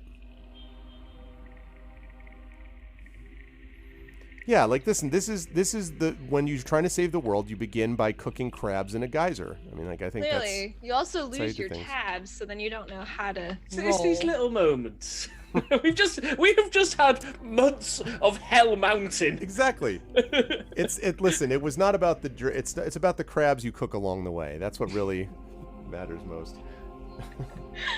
Okay, 18. Yeah, so you're able to grab it. It's completely dead, cooked. Nice. I offer it to Celsi. Okay. I break off a claw and have a piece. All right. All right. Rip I open the look at this claw, from a super distance, fresh. like, River, you can open them and just have the nice succulent flesh. Which is what I'm doing. She has like one arm half out of her mouth. No, it's like still twitching. Our hand? Yeah, Huh. it's delicious. Fresh crab. Yeah. You can Super open them easy. like nuts and eat the inside. You open nuts? Just think, we could have this conch in the kitchen of my casino. Unlimited fresh crab. Yay! And we'll send the fairy slaves to go get it. It's a franchise opportunity. I mean, the greatest casino in all of the Forgotten Realms. There were Oh, moments when man. I thought the harpers were crazy, but maybe we just fit right in. Exactly. Yeah. You guys like the Bellagio. All right. What would you folks like to do? Greta dies a little inside, exactly like you. Well, I'm gonna get up from the pool and rejoin my comrades. Okay. We offer you some crab. I'm not hungry, thank you. Plus, it really smells like fish in here. Yes, it Oh does. my god! Mr. Burst. While they're doing that, I'll sneak around along the eastern corridor to have Okay. a look at the doors. All right. Are you trying to do this in an effort to not be heard, Greta? Like, sort of keep things I'm not quiet? sure whether there is any sense in this, but yes. Okay. So I'll have you make a stealth check for me, please. Why? Because you're trying to move quietly and stealthily. It's fine. 18. Clank, Oh yeah, you clank, just clank, quietly clank. you glide along. You know, you're just like, look, Where'd Greta, go? Greta, golden fortress water. I mean, like it's fine. And you make it over very quietly to the doors. Which door are you aiming for? Like this one? Oh, sorry, The first one. the first one. This one right here. Yeah, well, I moved. There we go, I moved. Okay. I saw Celtic doing these things. I can do these things. I'll now listen at the door. Okay. Go ahead and make a perception check. There, 12. Seems quiet. You hear the bubbling pools in the other room. You don't hear anything coming from this room. Seems Okay, perfectly what safe. is the door made of? The doors in here are made. They're not made of wood. They seem to be made of what looks like stone, but they are almost all covered in barnacles. So they're sort of very Wait. odd. The other thing I want to note about this, by the way, is that these two doors are much smaller, and the handles for them are at your height. In other words, these doors are not giant-sized. Do the doors look watertight? Do they look watertight? There's definitely no water leaking out from them if you think there might be water inside. No, that's not what I'm thinking. It doesn't seem like that, no. It doesn't seem like they're supposed to be holding in or holding out water. Okay, because like barnacle growings anywhere, I'm thinking of maybe this area gets regularly flooded. It's a good question. But yeah, these do not seem to be watertight at the moment. Okay. Nothing to hear. They didn't do anything about the ruckus in the other room. And we've not been quiet. It's true, but apparently there the a keyhole I blasting can peek organ is through? covering over things at the moment. Sorry? Is there a keyhole I can look through? I've been watching Celtic. I now know how these things work. Is there a I was keyhole? very impressed. If you've been watching me do these things, I've not been doing them very well. There is not a keyhole, but there is a handle. Very Yeah, true. but I cannot look through a handle, right? True. That is not within your ability to look through a handle. Get that at level 10. Do I feel reckless How about my right now? lantern, on the other hand, still needs testing. Yeah. Do you Do feel I reckless? Feel this reckless? Oh, do you? Just imagine it's a hut full of beastmen and slaves. Because that won't swimming with So what's that? you're gonna try to open it, Pyre? I will now try to open the door by using a handle. Okay. It opens. It's not locked. Inside, you find what looks like They're never locked. I just it's a make it look room, like but they it's are. a surprisingly small chamber for where you are. These have there's a couple of beds here. There's a circular rug. There's a barrel of some kind of liquid. You need to see what by going closer to it. And then there's a dresser and a wardrobe. And all of these things are not giant-sized. They're all Are they? humanoid-sized. Humanoid size. Okay. And there are like 5 beds in there? Uh-huh. Also, the beds look to be pretty nice quality and nicely made, and yeah. Okay, I Aren't just 7. Otherwise, I'd start looking for Snow White. yeah. I had similar thoughts.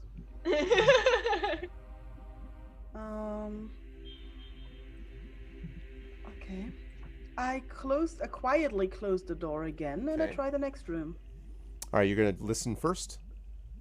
No, if the organ is drowning out everything anyway. Yeah, it's pretty much doing that. Okay. That also opens with no problem, and you see essentially the mirror image of the room that you were just in. Again, 5 beds, a barrel, dresser, wardrobe, circular rug, one of those blue light sconces on the edges of the walls, and all looks to be pretty well maintained. Okay, I close the door and have a look whether there are some kind of inscriptions at the statue. Okay. Over here now. Does not appear to be. I mean, you could try to sort of search the back or the front of it. From what you can see, though, there's not anything written around it. Exactly, Okay. Sonic. Someone's been sleeping in my bed. Instead of Goldilocks, we get Gretalocks. Or Goldenlocks, actually. Okay, I walk back to see how the picnic is going. Okay. How is the picnic going, eaters of crab? Delicious and crunchy. Okay. I'm full, but I assume River's still going. You notice so I've the left crabs it to now are studiously avoiding you. Like the remaining crabs are all like at the edges of the room. Like, it. This area has been decrabbed. I walk. I go back to the corridor I looked at. Start making my way up there. When you're parsing me, I'm like, I had a look down the corridor, and there are 2 rooms there with 5 beds each, but nice-looking rooms, like nicer than the multi-bedrooms we saw at the Fire Giant's place. Maybe some kind of servant rooms or something. Yeah, the statues make me nervous. So I don't know if there's. I'm not surprised.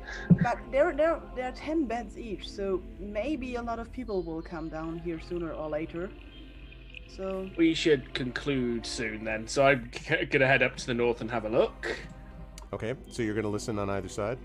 Yeah, I'll listen to first the left door, then the right door. Okay, now these are, by the way, distinctly giant-sized, and the handles are they're basically beyond your... You can listen to the door, but the handles are about 13 feet above the floor. The doors themselves are about 30 feet tall, these ones. Okay, I'll listen at the doors. Okay, go ahead and make a perception check for me. Okay. Oh, where are you? There we go. Yeah, they sound like stone doors. Stone doors. They sound exactly like stone doors. Stone cold doors. I push on one futilely. I was going to say, nothing occurs as you push on it. Oh, Rash! I think he needs a boost. I He's hear getting him away from calling. me, Fuzzy! I go over to Celsius. I need a lift. Well, a push. I All don't know right. it's locked. It's just I'm small and there's a really big door. Mm-hmm. So if Rash, give that a shove. So if you lift, are you lifting him up, or are you pulling, or? Actually, I might just try to open the door. I'm sorry. Say again. You're what? I'll just open the door. I'll try and open the door. Okay. So it's the handle's 13 feet up. So I'm trying to think if you're, what are you? 7 something. No. Wait, 6 something. 6'4". 6'4" Can't plus remember. length of. That's probably you're not probably going to be able to reach it. If you were to hold Celsig, he could probably reach the handle. Okay, I've got an idea. Celsius, you give me a boost, and I will open the door. I tried to lift Orash. You Oh, fail wait. utterly. Lift with your spine. This is how you do it. Do it! I thought you'd been doing squats. Lift with your You spine. think you might have in a gotten his jerky, leg off the twisty floor? motion. Yeah, The heroic effort. he's lifted my boot. Okay, cool. I'll lift Celsius to the handle. Okay, you're able to do that without difficulty, and then Celsig, you're able to unlatch. Just there is like a little latch thing on the other end of the handle. You can latch it and then push it forward if you wish. It's up to you if you want to do that, but it doesn't look like it's Yes. locked. Okay, and it was the left door, the west door, right? Left, yeah. All right. So as that door opens, you see this. There is what looks like a bedroom here of some kind. There are 3 giant-sized, very clearly, beds. And that's all. There's, pillows, blankets, all that sort of thing, all giant-sized. But there's no footlockers. There's no obvious things that you see other than that here. Okay. Is that a door on the far end as well? Yes. I'll check the east door then. Okay. Again, you doing perception, or you just, or what? I'll try perception. Okay. Maybe it's a slightly different sounding stone door. Ah, this one has structural weakness. 14. Doesn't seem like anything unusual. There definitely doesn't seem to be any sound coming from here. All right. Definitely the All right. president's suite. Exactly where we're cutting. Yep. Yep. Okay. Yep. So again, you open it. It unlatches to reveal. Again, a smaller room with one bed in it. No footlocker, one of those sconces that we talked about before. But that's it. Oh, whoever sleeps here isn't big on personal belongings. More's a pity. And also the beds are perfectly made. You wonder if it's been a while since someone has slept here, because it's definitely not used at the moment. Maybe the guest quarters. Yeah. Should we be afraid that Yugzalton is able to get a message here to warn whoever is here of our coming? We should be afraid of that, but we don't know if it's possible. So I wonder if we Should be should afraid like of gnomes. hurry. I mean, it's obviously can't quickly come after us.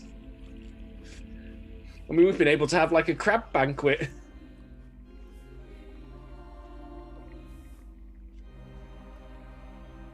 And do you also all? I look at my friends. Do you also all feel like we should maybe not go into the direction of the crazy organ singing first, but maybe have a look at that door further to the west there?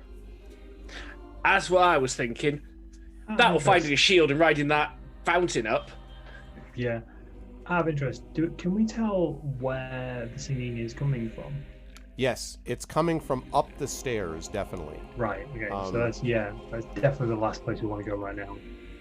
Do we recognise the statues of the giants to any specific type? No, it's Giant Dave. It's Well, you know, let's storm see. giant. Make a nature check for me. Nature. Please. Tiny Andy over there. 10. They're large. Larger than normal, for sure. Most people are a normal size. These are giant.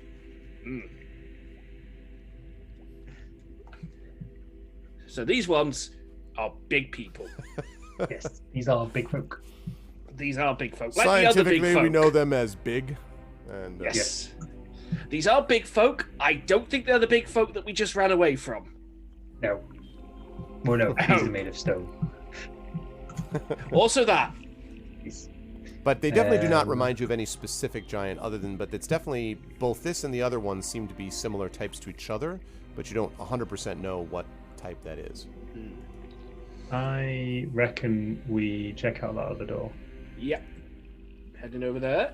Okay. I'll give you a hand. Yeah. Examine this big bad boy. I'll do my due diligence. Listen at the door. Okay, go ahead and make Might perception work. for me, please. Yeah. 17. You don't hear anything coming from there. The organ is a little quieter in here now that you're, on the other side of the room and past a couple of doors, or past a door. Yeah, you don't hear anything from there. Organ. Besides the organ, it's quiet. Too quiet. And then I just clap my hands at Urash. See, non-verbal. We're that tight knit now. Pretty much, And I yeah. open the door. Just throw him up. Okay. What you find here is a small little chamber. And on the other side of this chamber, it seems to be, or through the chamber, I should say, looks like some kind of storage room. There are some crates and barrels in here. And that's pretty much it. Wander over and have a look at this crate. Okay. It's currently closed. You would need to maybe pry it open a little bit or something similar. Yep, I'll try and pry it open with either my salamander sticker or Greta's mace that she lent me. Okay. While he's doing that, I pull out my crowbar. They try to fit the mace in. Why doesn't this work? Okay. I'll need you to I make. should make a specialized tool for this. Yeah, I'll need you to. I'll need you to make a strength check for me, please. Okay. I can find my character sheet again. There we go. Nice little add placing with crate and barrel. Thank you, Urokadir. That's what I'm here for. Oh, well, I pressed it. It's not rolled dice though. Oh, There's There been we a bit go. of lag for me. Probably the Is it same for mine you. or- 10 mine or is it yours? Oh, Oh, got it. 11. Fluff that one. Okay, so you're like, And you managed to pull this open. Now, I should mention, I just want to double check. Make sure I know what this is. Yes, okay, that's right. What was I -2 at? Sorry, I didn't make a note. -2 is for attacks. For attacks, thank you. Okay, so you're able to pry it a little bit loose, not all the way off, but a little bit loose. And there is a smell of, you think you might smell like meat in here, like jerky, beef jerky. I guess my food. Seems like it. You said food? Yeah, I just wait for River to like come barreling through. Out of my way! Like real food, like proper food. Mm-hmm. I look dejectedly at my crabs and I'm like, real food. And you run in to get actual real food. Actual real food. Okay. I continue jimmying it open with my mace. Yeah. Make one more strength check for me as you do that. Let's hope this one goes well. Nope. Why won't I told you. open? It's not in me. I'm just not. Yeah, you just keep thinking about your axe. I'm just like, oh, I just can't be bothered. Just, It's like, oh man, I'm just so can't. I tired just of can't be this doing with it. job Yeah, and just, things. So does not open any further. oh. I'm not trying again. I'm not making a fool of myself. I meant to do that. I'm just like, Meanwhile, I've got my. there's probably food in that one. There's probably food. I take the crowbar and try as well. I've got my pry bar and I'm opening this one in the back corner. Okay, go ahead and make a strength check at advantage for me, please, Celsius. Okie dokie. This might not go well. This did not go well. Now, if you want to hand it over to the river, she could try as well. It is probably snatched by River. Okay, and that you have no strength bonus? I want to make sure. Okay. No strength bonus. I'm a sorcerer. Yeah, exactly. It's not your thing. I figured. So 13, like it starts to pry up a little bit. You think you might catch the scent here of some kind of fruit. Now, you're in some kind of, wherever this is, watery cave. So you don't know where fruit is coming from here, but it seems like there might be fruit here somewhere, but you need to get the crate more open to be able to be sure. We need to open this. There might be fruit. Potential for bananas and papaya. We need And these. apples, real food. And Oh apples. God, not apples. Swing Oh. person. Oh, I'll God, arm wrestle not you for apples. it. Oh, Grapes, God, you can blueberries. have them. You can have the apples. I don't want apples. It's not real food. That's not proper food. That's a plant. No, I'm not getting on this soapbox again. Not So a you- plant. It's a plant's babies. That should increase River's motivation to open it. It's true. It's Even true. worse. It's true. Are you going to try again, River? Can I try again? Yes. Yeah. Go ahead and try it again. Still advantage.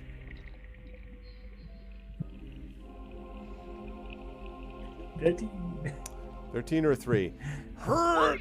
Why? Makes this Like, terrible, like, screeching sound as you're, like, trying to, like, why won't this Like, open? Everything we've been through, we're thwarted by a couple of crates, and we have a pry bar. Right inside the crate, of course, is Hecaton. Just assemble him when you Yep. when you bring him out in.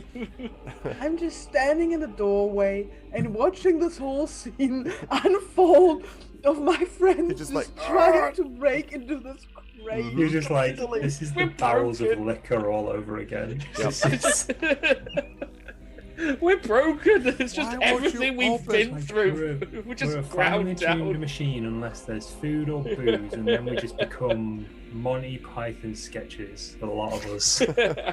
And I look at my friends and say, Salzig, you've been so good. You didn't even say anything about the crown we didn't get. And now this. I couldn't lift it. It's been a hard I day didn't for think us. that would really make a difference for you. It has been a If day. I could have devised any way of getting that with us, and credit to River, she tried. tried. Yeah, she's also trying right now. What is going on? By the way, Smell it. chat was desperately Well, desiring. could help. Here and Yeah. smell it. Smell it. Smells like fruit for sure. Some kind of Smells strange like fruit. fruit. Yes. Why does that not tantalize you? It's been a while since we've had proper food.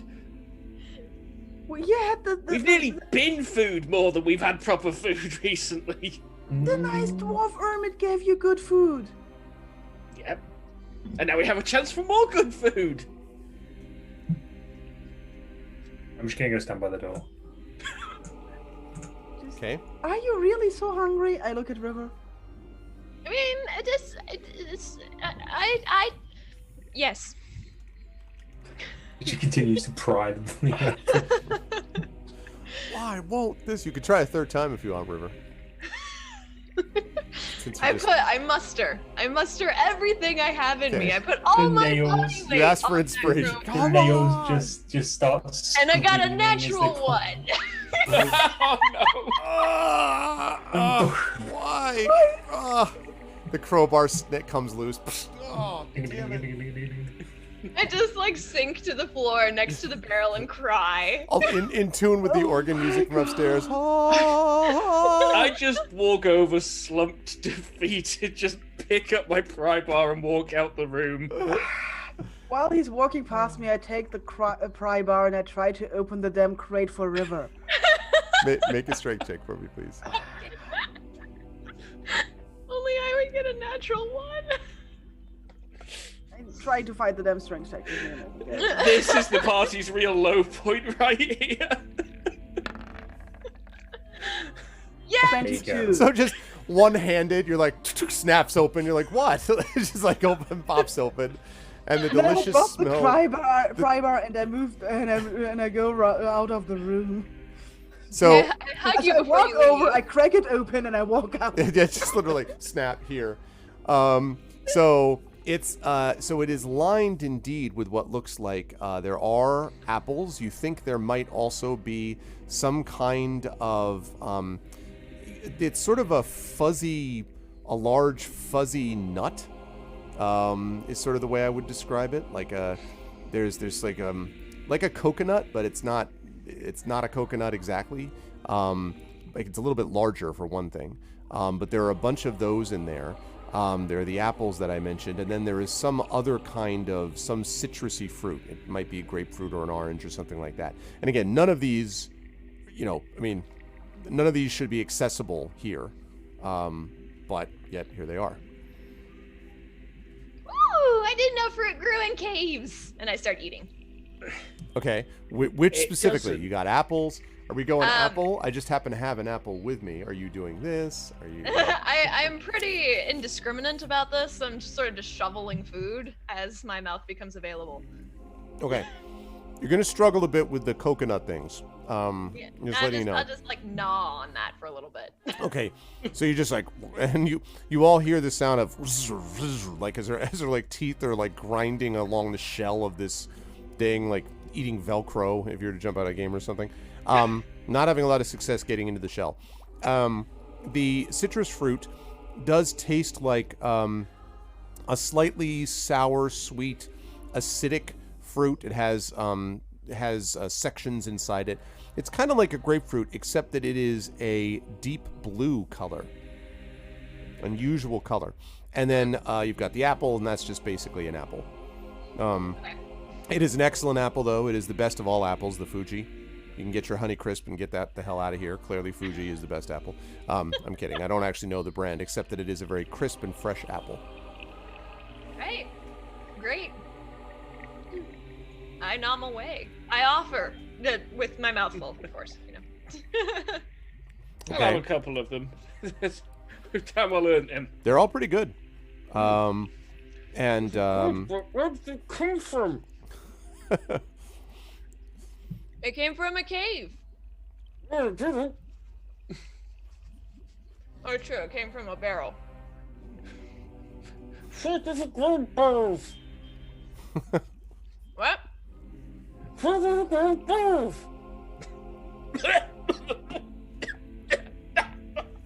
Food doesn't grow in barrels. That's not true at all, because there's food in this barrel. There is. It didn't start off there. They grow on trees and bushes. And What's this Think about- thing? And I hold up the blue citrus thing. do I recognize it? Let me see.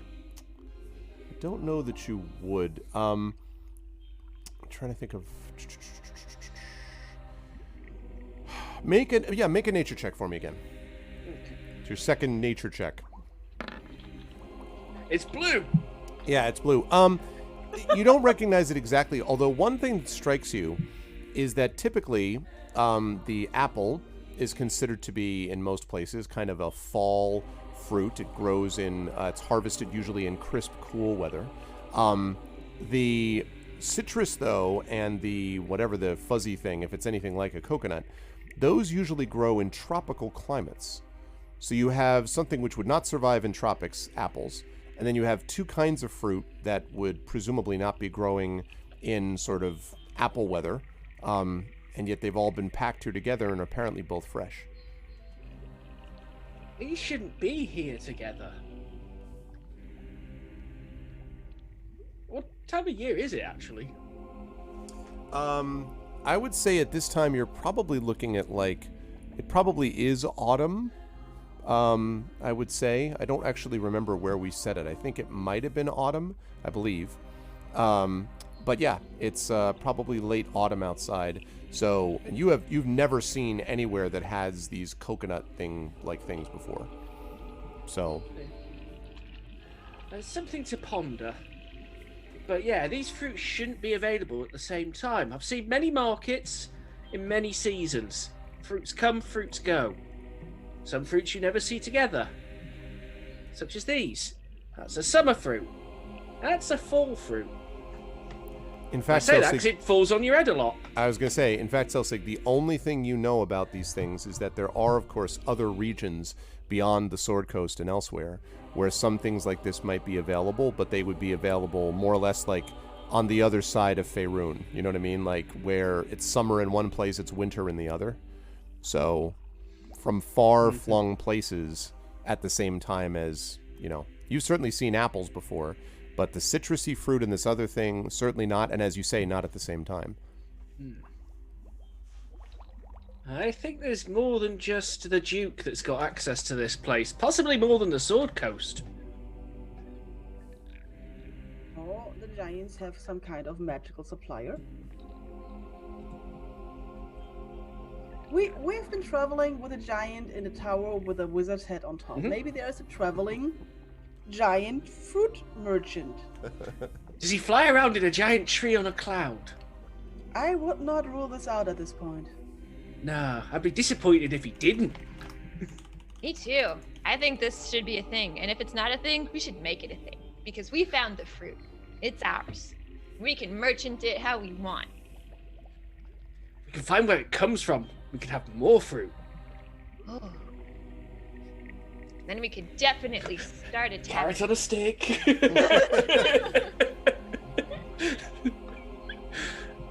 gonna suggesting ask- we- coconuts we- migrate. We're gonna ask King Hackathon about his court supplier as soon as we found him. How about that? I think we should ask the organ lady. And let's get upstairs to the organ lady because Let's Maybe we not. should She sounds like a Dark Souls boss. That's a very good point. That is a good point. Is everyone fat rolling? Are we wearing too much armor? I mean, or us in particular. I ain't wearing Clank, any armor. like, One of the reasons I'm not wearing any armor is so I don't fat roll. I You think also we don't should have a just- weapon. We should try to I sneak do. up the I'm stairs just not and look. proficient with it. And I don't even know what we're gonna do if we're gonna meet with organ lady. Let's just Yeah, well, go let's say we've upstairs and got find out. choice A, go up the stairs. Choice B, use the lid off the crate and ride it up the geezer. Also, what did the little plushy boots that we found? What did they do? I'm sorry, I missed that last part. The plushy what, did you say? Boots. We found little plushy boots, didn't Oh, we? the woolly boots. Yes, you Yeah, did. but Yeah, Urash has boots. them. Yeah. Urash stole them off You have me. not looked at those Let's- closely yet. Let's have a look at those boots. So, when you look at these The boots of the fruit supplier. exactly. Maybe the they're the boots boots of of like fleshiness. You have flight found or UGG something. boots. They are overpriced and boots. Yeah. not very good for your feet. You no longer have any money. Exactly. And you feel bad about yourself. Okay. These boots look to be pretty snug, and you haven't put them on your feet yet, but they certainly feel like they would be warm. They are fur-lined inside. Is it cold in here? No, I would say not. I mean, it's probably a little cool. It's feeling. The reason I'm hesitating is because in comparison to where you just were, yeah, it's an ice box, but Yeah, like it's in freezing, reality, yeah, right? yeah. But in reality, no, it's not particularly Okay. cold. That pool of water is reasonably cold, I guess. If you were to go back there, you could test. You could see whether it's I'm cold or not. definitely going to put the boots on because I've got just tattered leather boots on that I've been Okay. wearing for how many months has this campaign been going? I don't remember getting A a spare set long boots. time. So I'm going to take off what remains of my current boots and put those boots on. These are, I'll tell you what, Urash, you've had boots on. These boots are nice. They are warm. They're snug. They are comfortable. Support the arches. I mean, everything you could want, right? And as you Oh walk God, along, my hips and my back don't hurt anymore. This it's is amazing. exactly. It's like Dr. Scholl's. Like everything is great. They. The other thing is that you feel warmer. Oh. I feel cozy. Yep. Which is great considering I'm barely wearing any clothes. Yep. Okay then. Cool. That's good. Yeah. So Happy for you. I want to mark down a couple things, Mike, for you to mark down so that Yep. when this situation happens, I can when the situation I'm about to explain happens, I can talk to you about what this feels like mechanically. It's cursed. They I want you to tell me This is when cursed. I want This you is to tell me cursed. when you take. I want you to tell me when you take cold damage. When you get cold damage, be like, hey, you said to tell you because of the boots. Yep. Yep. If you were walking on ice or snow, I want you to tell me about that too.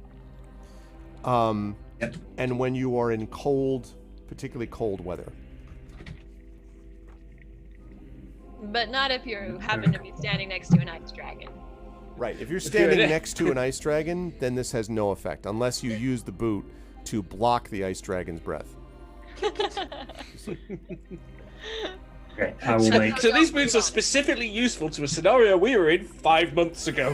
Yes. Actually, These were out of order. God, Yes. typical JRPG would have done this in the right way. Damn like players getting- didn't follow my plot progression correctly.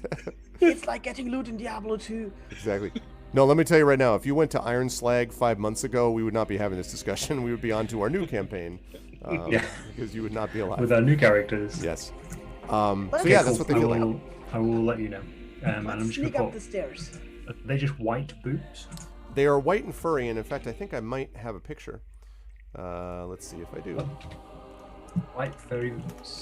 They were made of the feet of Yeti. I'll take it. Okay, let's see if I have an image here. I do. All right. Yeah. There's here we also go. just after this, I just want to ask a quick question about this water. Okay, let me just Just finish before we up go with this, and upstairs. I'll answer that. Yeah. Here we go. Okay. So, I'll also try to quickly level up before we go up the stairs, I guess. okay. All right, you can now see that on stream. I would like to point out what I just put into the internal chat. Yeah, people. Okay. Yep. I follow. Okay, got it. Awesome. Cool. Spiky furry boots. Nice. Like it. Yep. Very handy. Okay. Excellent. I have made notes. If I'm ever in a cold climate or I'm walking on snow or ice or I take cold damage, I will let you know Awesome. until we can get them identified. That's right. In the meantime, though, so that's fine. Okay, now you said you wanted to know about the water. So anything specific? Yes. Near where I'm stood, there's a darker patch. I wanted to know if it looked deeper here or if there was like a tunnel or It anything. does like look like it might be a little deeper, but you would need to. You probably can't see it unless you have a way to clear up the water or you can dive into it. This water, unlike the water in the other one, is slightly like it's cool and it does not feel at all like steam geyser water. In case you're curious. I If can I would- shine my lantern in, see what happens. When you shine your Yeah, why lantern not? in, the entire water suddenly becomes crystal clear. Not because the water itself apparently has become crystal clear, because if you move the light away, the water clouds again, but it's as if it's cutting through all of the clouds basically in it. And at the bottom of this water, you can actually see what looks like a passageway that leads out to the south of this pool. At the bottom of the pool. I see.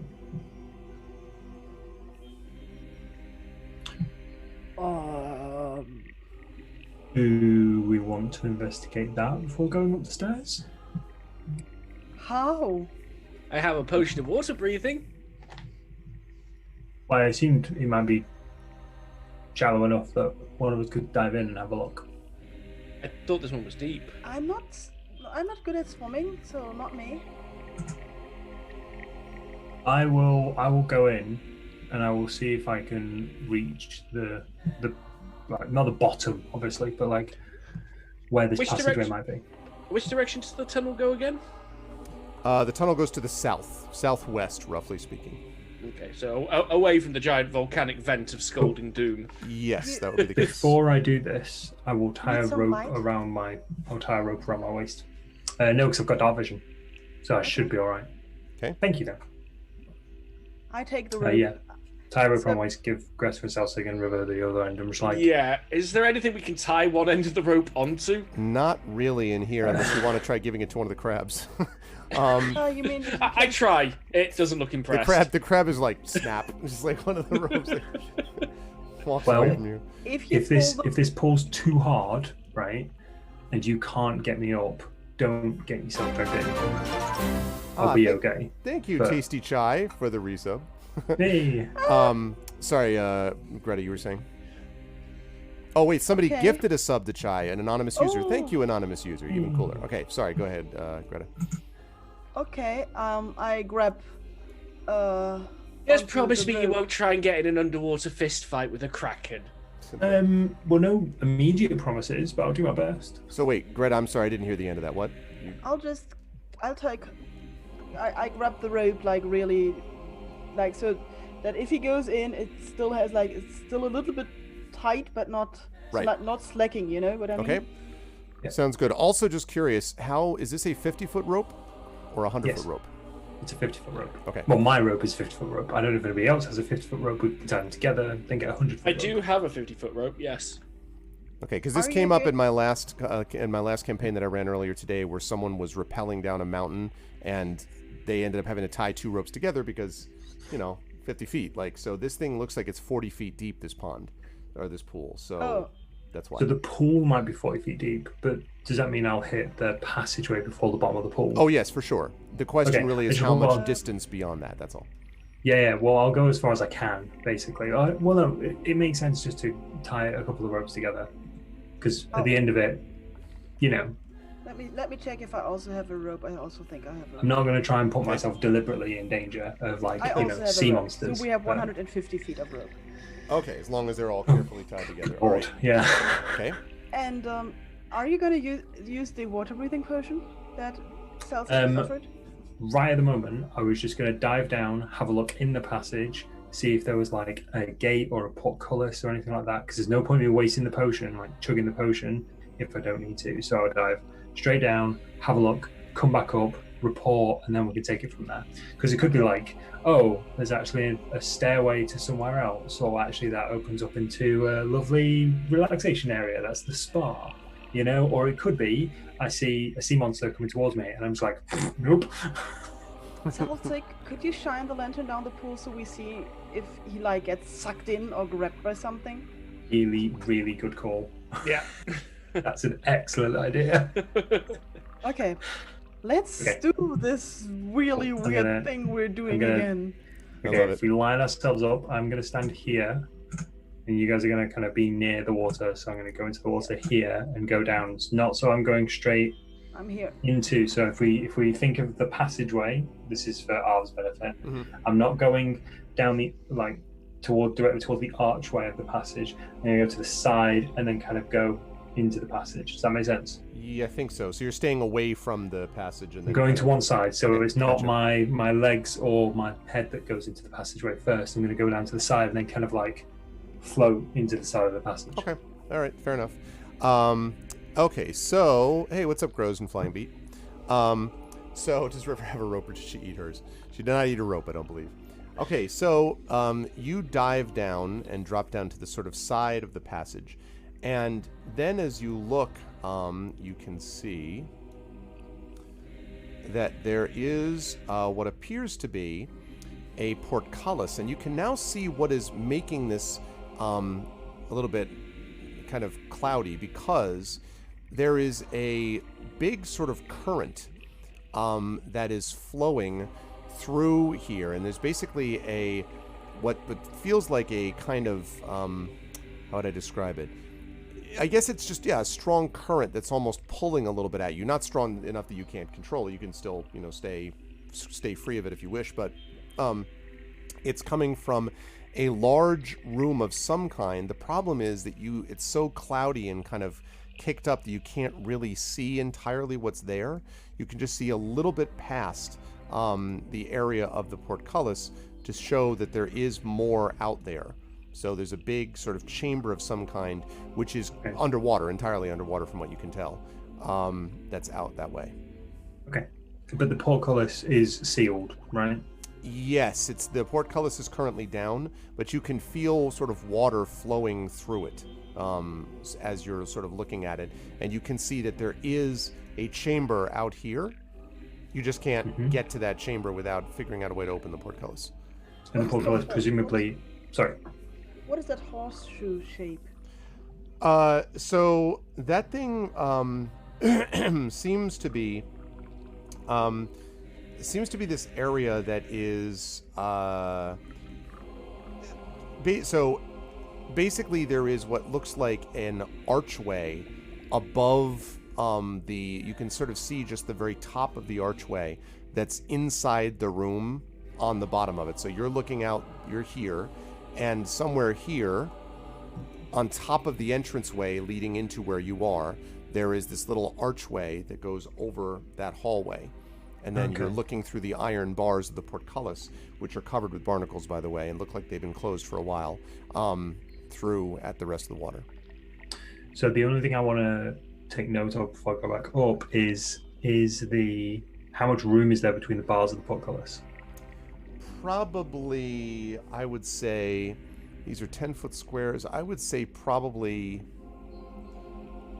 maybe 3 feet. Okay, so not a massive amount of room then. So smaller characters, smaller Correct. members might be able Celsic to go could probably through. manage it. Maybe Greta, although again, Yeah, we'd have to but talk no. about the armor. Celsic's just like, nope, hard pass. Could go right Okay, into cool. that area, Yeah, I swim back up. Okay. I surface, I get myself up, I start undoing the rope. Well, it looks like there's a big portcullis sealing a chamber in there. It looks like man-made though, because there's like a stone archway that's very smooth just past the portcullis, and obviously there's a portcullis there, but it looks like it's not been touched in ages, and I don't think we're going to want to go through there. There's a bit of a current taking water from here into there, so I don't know if that leads to a river, the ocean, something like that.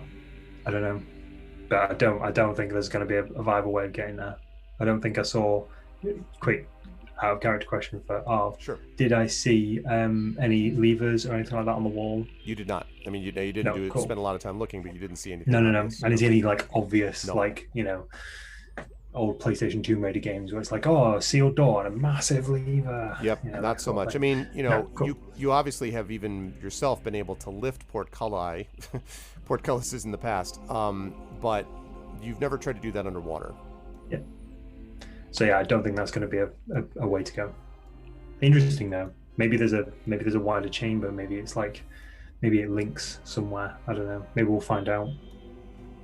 Did it feel like a really strong, big current?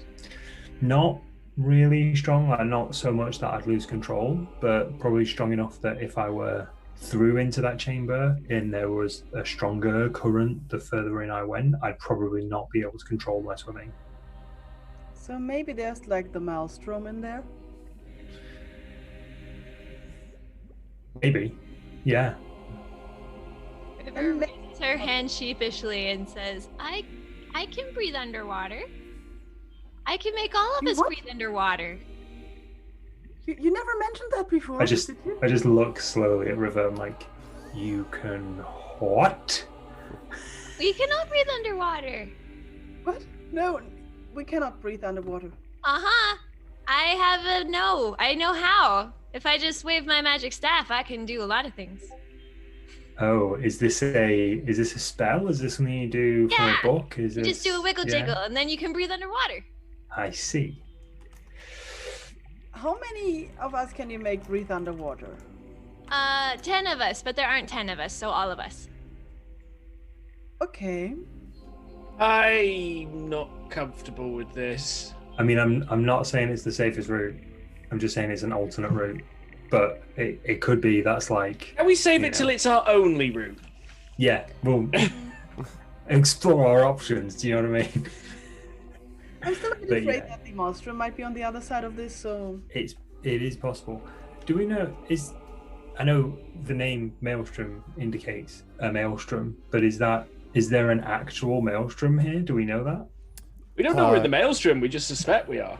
Right, exactly. And it's even if you were in that place, which they had said the conch would bring you to this, to Maelstrom. You don't know if there is one. I mean, there may be one outside, but not something which you're able to see in here. It doesn't feel particularly stormy, but again, when you went down to the water, you did see the swirling. Maybe Yeah. that's got something to do with it. Wait, the conch told us it would get us to the maelstrom. And we were told there is a maelstrom when we had the whole thing about the ships. No, that's fine. That's my confusion. Indeed, yeah. So Those Ah, may we know be there- connected. we Those may be related. We It know may the maelstrom exists, and we know the conch was supposed to take us there. So I see. Yeah, I didn't know There if is a Maelstrom hype- was there's just a hype- the name of the place. so maybe there's not a 100% chance of maelstrom, but I would say the chance of maelstrom is high. We're in But a that's probably- maelstrom, but it might not be the maelstrom. Yeah, There's so many But they maelstroms. probably- It's a chain, It's like Yeah. Yeah. no problem. But Cloudy they with a probably high named They it sue each Maelstrom other for a copyright reason. infringement all the time. It's messy. Yeah. Your Honor, we had the ideal for Maelstrom a long Yeah. time before. They're not going to name a nice, peaceful, calm bit of ocean Maelstrom, are they? Let's be honest. If they're gonna name it Maelstrom, there's gonna be a reason, right? So yeah, that makes total sense. But yeah, as far as we know, this is Maelstrom. We don't. So, There's yeah, no they would- like welcome to Maelstrom sign. Name for a casino, that. Yeah, there are no more maelstroms here. The storm giants are trying to rebrand to the nice breeze giants. It's all getting better. That's true, but that does make sense. It would make sense where the storm giants would settle. Like they are storm giants, so it would make sense that they'd settle somewhere that constantly had storms. So who knows? But yeah, like I said, that's probably not a wise idea. Like I wouldn't go that way first anyway. I mean, we should still keep it in mind because if we need to make a very sudden exit, we could at least not drown. River, for how long would we be able to breathe underwater if you would do that to us? 24 hours. Wow. That's a quite long. We could not drown in that time, so that's a good thing. That Oh, is- we'd find a way. Just don't get your butt stuck and it'll be fine. I always try to not get my butt stuck, but thank you. I've started That's to a wise investigate lesson the right spiral stairs because I would like to distract everybody with some other discussion before we carry on with this one. Yeah, Okay. I'm gonna head towards the stairs too, to be honest, because I don't think there's gonna be any other ways. You can, so as you begin to look at this thing, you can see that there is indeed you can hear, I should say, that there is indeed the sound of organ and what sounds like maybe not just one, but possibly two voices that you hear, including the anonymous user who gifted a tier 1 sub to Pyron Jade. Thank you, anonymous user. Nice. Whoever this kind anonymous user is. I love your name, by the way, anonymous. That's a great name. Very distinctive. in all seriousness, thank you very much for that very much. Welcome to the DRM Free family, and thank you for gifting a sub to Pyron Jade. I don't know if Pyron's really interested in this GOG thing. Honestly, I don't know if this is her deal. I've met nice people here. But yes, thank you very much. We appreciate that very much. So yeah, you hear this sort of booming sound of several voices, actually, that seem to be singing, from what you can tell. And Do we have our good clothes with us? Are we going to court? it's a good question. I don't know. We don't even know if we want to be noticed yet. Yeah, but if we get noticed, we should try to look like we belong, right?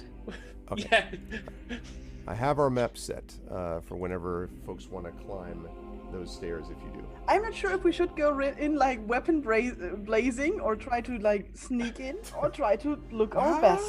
How about we stick our head round the corner first? well, you got to go up the stairs a fair bit to do that because of because of it being a spiral staircase. You could try to do that if you want.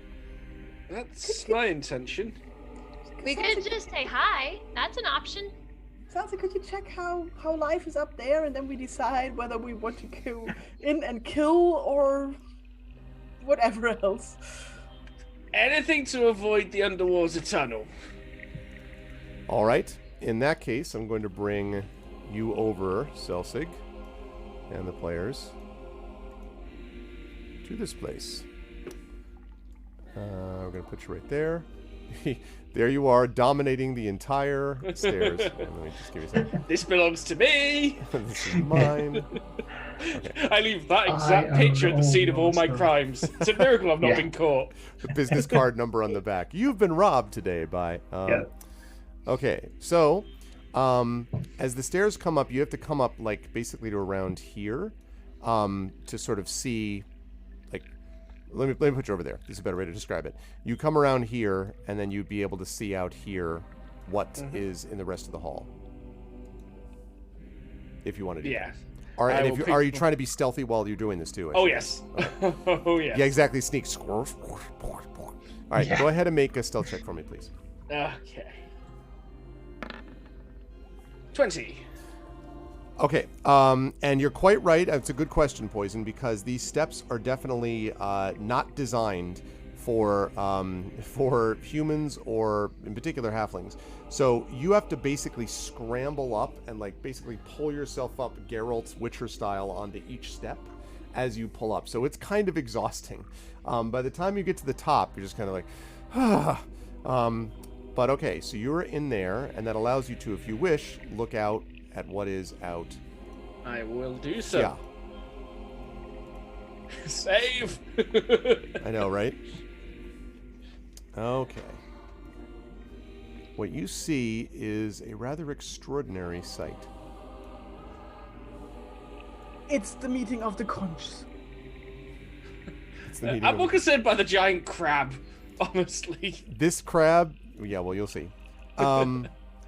When Ooh, you I haven't seen arrive, that. there is music filling the hall. The room is split into 2 levels.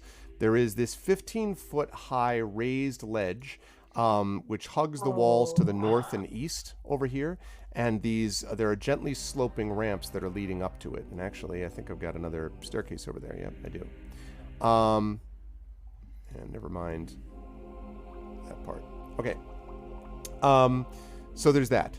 And the acoustics here are excellent. So the sound of these female voices are echoing off the walls. There are also barnacle-covered pillars of hewn rock, which rise to meet the vaulted ceiling. That's right here, and other places. And there is a huge crystal window, allowing in light that casts beautiful patterns on the walls. In fact, you can probably see a little bit further into the ocean beyond. And you can now definitely see that you are clearly on the ocean floor, Selsig. This thing, wherever it is, has been built right onto the floor of the ocean. And on the side over here, you were asking about this. Under this crystal window is an enormous crab.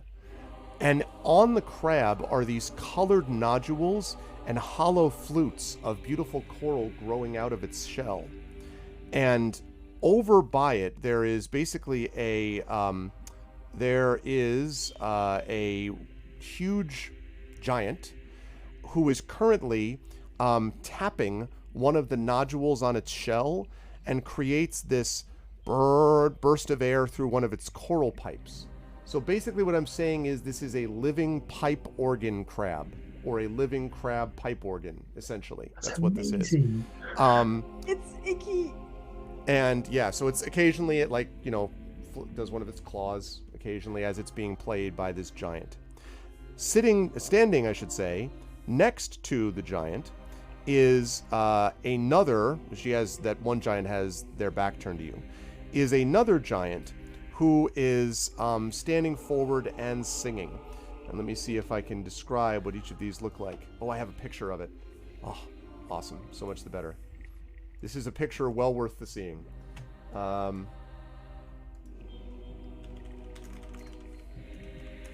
Okay, let's see if I got it. Yeah, I do. Yes, indeed. All right. Save. Do we now get a picture of a nodule fondling giant? I assume so, yeah. I mean, okay.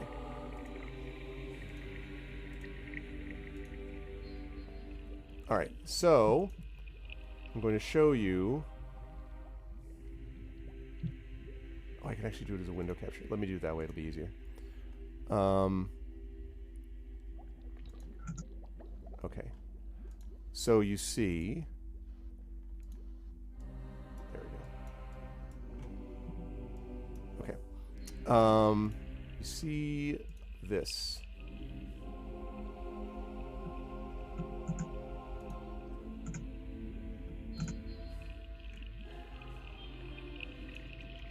I will increase that size in a minute. There we go.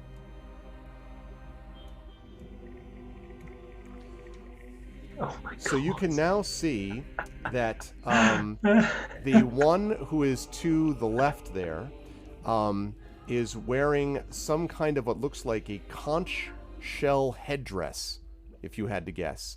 And she's the one who's singing the, like very, forcefully, right?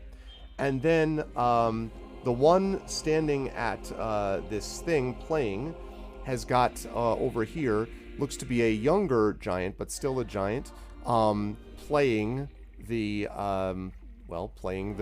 crab organ thing, basically. So you see that picture, and while you are looking at both of those, you can also see that standing in front of basically or I should say sitting on several benches down below, these things which actually look like shells, and they're basically sitting on these shells. You see 1, 2, 3, 4 more giants that all look to be different. One of them, in fact, looks very much like the fire giants that you just left. It's not one of those specific ones, but it looks like a fire giant. There is what looks like a stone giant. You might remember that you encountered one of these stone giants back when you were first going into the mountains. You may remember there was the one who was making all the buildings, like he was basically a stone giant artist. So it looks a little bit like that. There's another one that is covered in sort of fluffy white and bluish skin. It might be a cloud giant if you had to take a guess. And then there is another one that is full blue that looks actually you wouldn't know this, Urash, but Celsig, you would know from having fought at Bryn Shander, the frost giant, that outside is probably a frost giant. So basically you got a cloud giant, fire giant, frost giant, stone giant, all watching these two, one performing on the organ, one singing. And then next to them are two more storm giants that are wearing helms, or you're pretty sure they're storm giants because they look exactly like these two right here. So when you kind of look out, you can see that she's singing, and she sort of peers in that direction, and then goes, and she waves a hand. Now you are trying to be very sort of avoiding kind of contact, Celsig. I mean, you're not doing anything, but the minute you sort of look out, it's as if she's immediately aware of you, and all the four giants like turn in your direction. Now you swear that you were not visible to them, so you don't know if they can sense your presence or what, but they all sort of look in your direction, and the two giant guards quickly interpose themselves between the two who are playing and singing and you. But the one with the conch shell says, get my echo machine up. Get my hands up in the meantime. And she says, wait, says this in common actually. Stand down. I see that we've been joined by visitors, unexpected ones. Very well. I wish to know what brings this puny creature to our court. Come forth. I'm going to really hope that everyone else heard that. Yes, you could definitely hear that sort of echoing, because you heard the music stop for one thing, which reminds me I need to stop the music. Not gonna let Celsic walk into that alone. Okay. I'll also come up the stairs. Yeah, me too. Okay. Me also, and I wave. All right. Okay, so let's move the characters here. Let's see if I can move you all up here. This might be the stupidest thing because we might have been better like to later rescue Celsic. We never gonna know, but yeah, let's. I thought you were going to say it would have been smarter to go into the pool of water, and I'm like, no, there are no great options. This is the least worst option, I think. As I see him come and says, it's like, you've got to see this. No. I don't need to see this. I don't need to see this at all. The Ordning's supposed to be broken. All the giant factions are supposed to be at war with each other. And they're just sitting there. So I will later Google what nodules exactly are. Ordning. The Ordning. Ordning, yeah. How many giants are there? So, I'm glad you asked. Thanks. There are... Is that because you're about to get the tokens up? Maybe. Okay, we got ourselves a frost giant. The reason we leveled up. Okay. We got a cloud giant. We should have dressed up. Okay. We've got a... Let's see if I've got this here. No, not a stone giant game. I just want to know if there is as many giants here as I know there are giant races. Are there any of them missing? I think you said there were. I see. Hill giants. There are... So you're asking about their weaponry, basically? No. I want to know, like, is there a giant from every race of giants here? Appears like the to be, fire yes. giant. With one cloud exception, giant. there are no hill giants here, and you know that hill giants exist. But the rest of it, Okay. yes. Let's see. I lean over. Do you think we should tell them their oracle sent us on a quest to come here? Okay, Let's so we got see this. what they say first. I mean, that's not a bad shout. Just this. I lean over to Celsic. I'm like, this is definitely not how I thought this would go.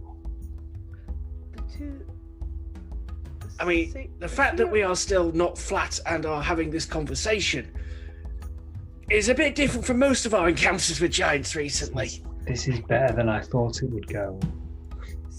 So far. Is this? We've got the singer and the crab. Whatever it is, what you do with the crab to make it sound like that, and it's Treat him God. very nicely. We've got the singer and the crab sexer. Oh no! Could these be? Hey, that crab reaches some high notes. These are the storm giants, right? Yes, so we've got... yeah, I'm sorry, I'm just trying to get these numbers up here, because depending on Okay, how you there's enter this female. room, it changes how you see these things. Okay, here we go. So you've got the two giants up here, the one who was performing and well, both of them were performing. One who was singing and one who was playing the crab organ. Then you have the two guards that are down here. All of these appear to be the same race. So if you had to guess, they look very similar to the statues down below.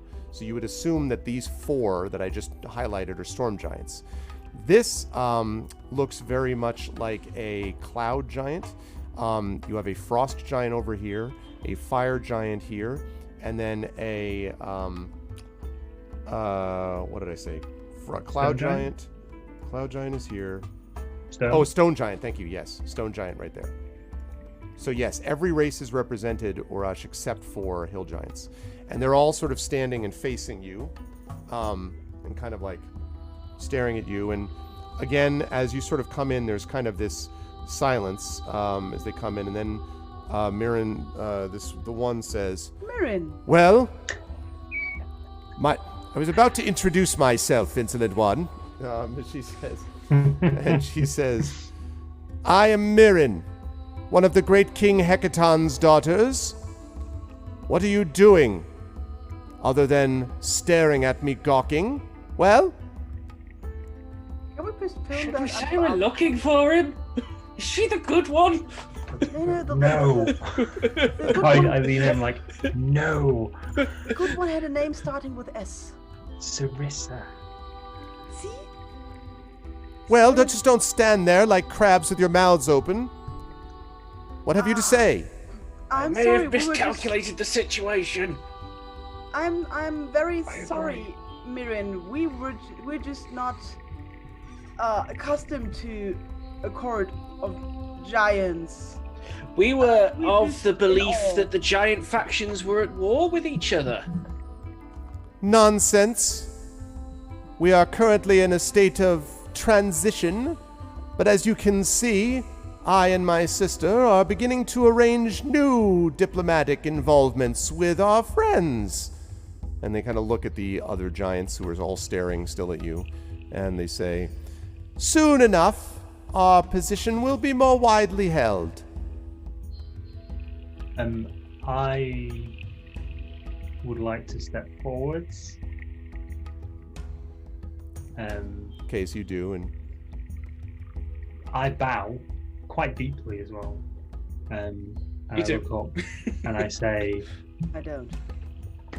"We have been sent on a quest by the Oracle of the Allfather, and we beseech you to speak with your sister Sarissa." and so when you say that, make an insight check for me, please, Urash. Okay. Actually, everyone can make an insight check for me. Insight. I only have outside.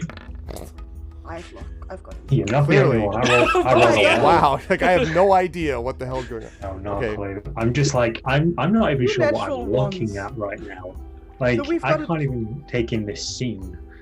I just want to see whether what we get with River. A 3. Oh my god. So we've got two twos and two ones. You're just like you're all like, so Crap. so you don't know what you see. Yeah, exactly, Very crap. big people. So Crap. when you say the name Sarissa, Mirren says, what business would you have with our sister? And by the way, the apparently sister, the other giant behind her, not the same sister, is looking at you all with this cold, rather unpleasant-looking smile. We were aware that the Lord Hecaton had vanished. We were summoned by the Oracle of the Allfather to pass on a message to Sarissa. This is all we have. We are meager adventurers. We pose no real danger, and all we need to do is pass on a message. Any message that you have to convey to our sister may be given to us, and we will do what we can to provide the message to her at an appropriate moment. But at the moment, our sister is far too overwhelmed with important matters to grant you an audience. These are transitional times we find ourselves in, you see. This is a court, and we're asking for an audience. Really? And she kind of looks down at you and says, "This is indeed a court. It is a court for giants.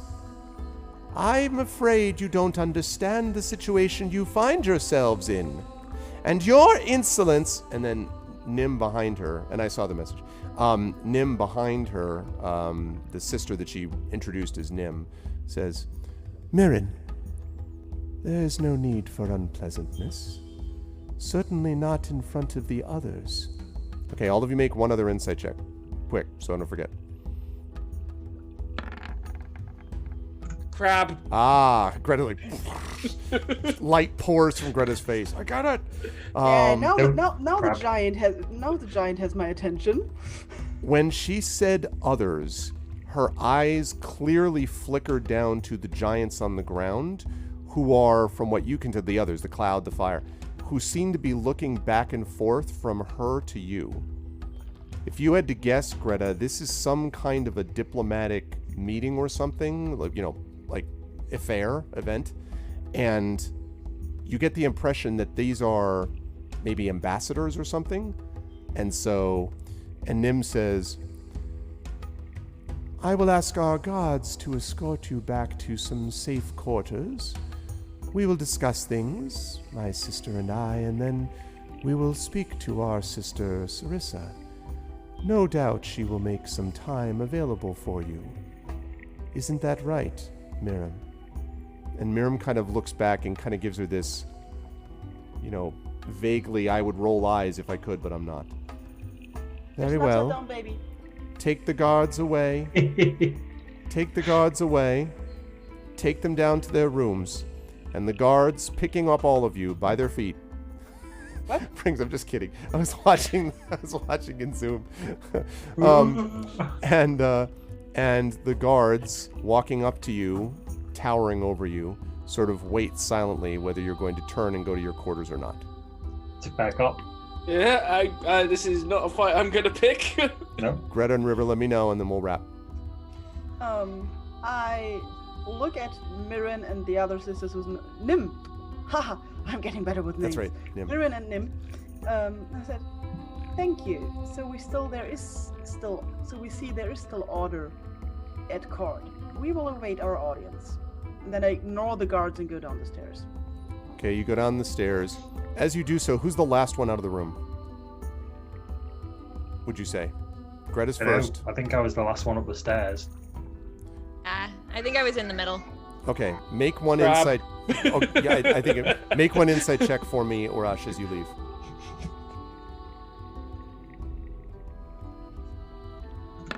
This is gonna be bad. 13. Still bad. It's all right. As you walk down the stairs, you take one last look over your shoulder. You see Nim with that same kind of almost frozen smile on her face. And next to her, her sister Mirren, looking over the 4 other giants, plus, the 4 giants that are sitting there. And you see Mirren with a sneer that might be twisted into an expression of distrust and perhaps even dislike. And with that, we will bring this session to a close. It's our normal reaction with giants these days. Yeah, pretty much. Good stuff. Good stuff, everybody. Sorry we ran a little bit, but I wanted to make sure that we got to that stage. So you have a giant audience, apparently, coming up soon after you arrived here. Man, this was active. A lot of stuff going on. Crazy town. And it was a lot of fun to see this happen. I've got to go through this quickly because we need to let Pantsless Aaron, who I believe is up next, if I'm not mistaken. He is? I think, right? Tesla effect. Tesla effect, right. So I want to make sure we run through this quickly. I'll start at the bottom. River, I was loving the eating of the crabs, raw, and then cooked. Anyway. Oh, it's you. Oh, we switched up, Blackheart? So it's Blackheart doing it. Okay, because I saw that it was Pantsless Aaron I thought that was there. Okay, cool. Anyway, regardless. It's been a change. Okay, cool. Blackheart, awesome. Thank you, man. Thank you for being patient. River, how did you feel about today? Where would lovely folks see you next? I loved today. It was a lot of fun. I always love, eating crabs. That was great. Always a good time. Sorry for the distraction, but it was fun to play upside down, apparently. Anyway, as far as when the next time I'll be streaming, I'm not sure because of this. Obviously, I am trying though, and I hope to be able to stream sometime this month. And make sure you're on my Discord because that's when you'll find out. And I will be back with you guys for our con. Yay for ArvCon. Thank you so much. And continued best of luck with the awesome child. She seems great. Thanks, Chai. Always a pleasure. Also a pleasure always to have Mike with us. Mike, great stuff today. It's going to be interesting to see how the effect of not having that axe continues to progress for you and how you feel about that and all that. But it was also interesting to sort of see the reaction from everybody because, yeah, like, wow. How did you feel about today? Where would lovely folks see you next? I absolutely loved today. I loved, like you said, the reactions from everybody else in regards to me not feeling very well about not having my axe. Yeah. And just it's one of those chemistry moments that kind of brings everybody together, which I really like. It's kind of a team bonding exercise. Yes. As for where people can find me, probably best off. I don't stream at the moment.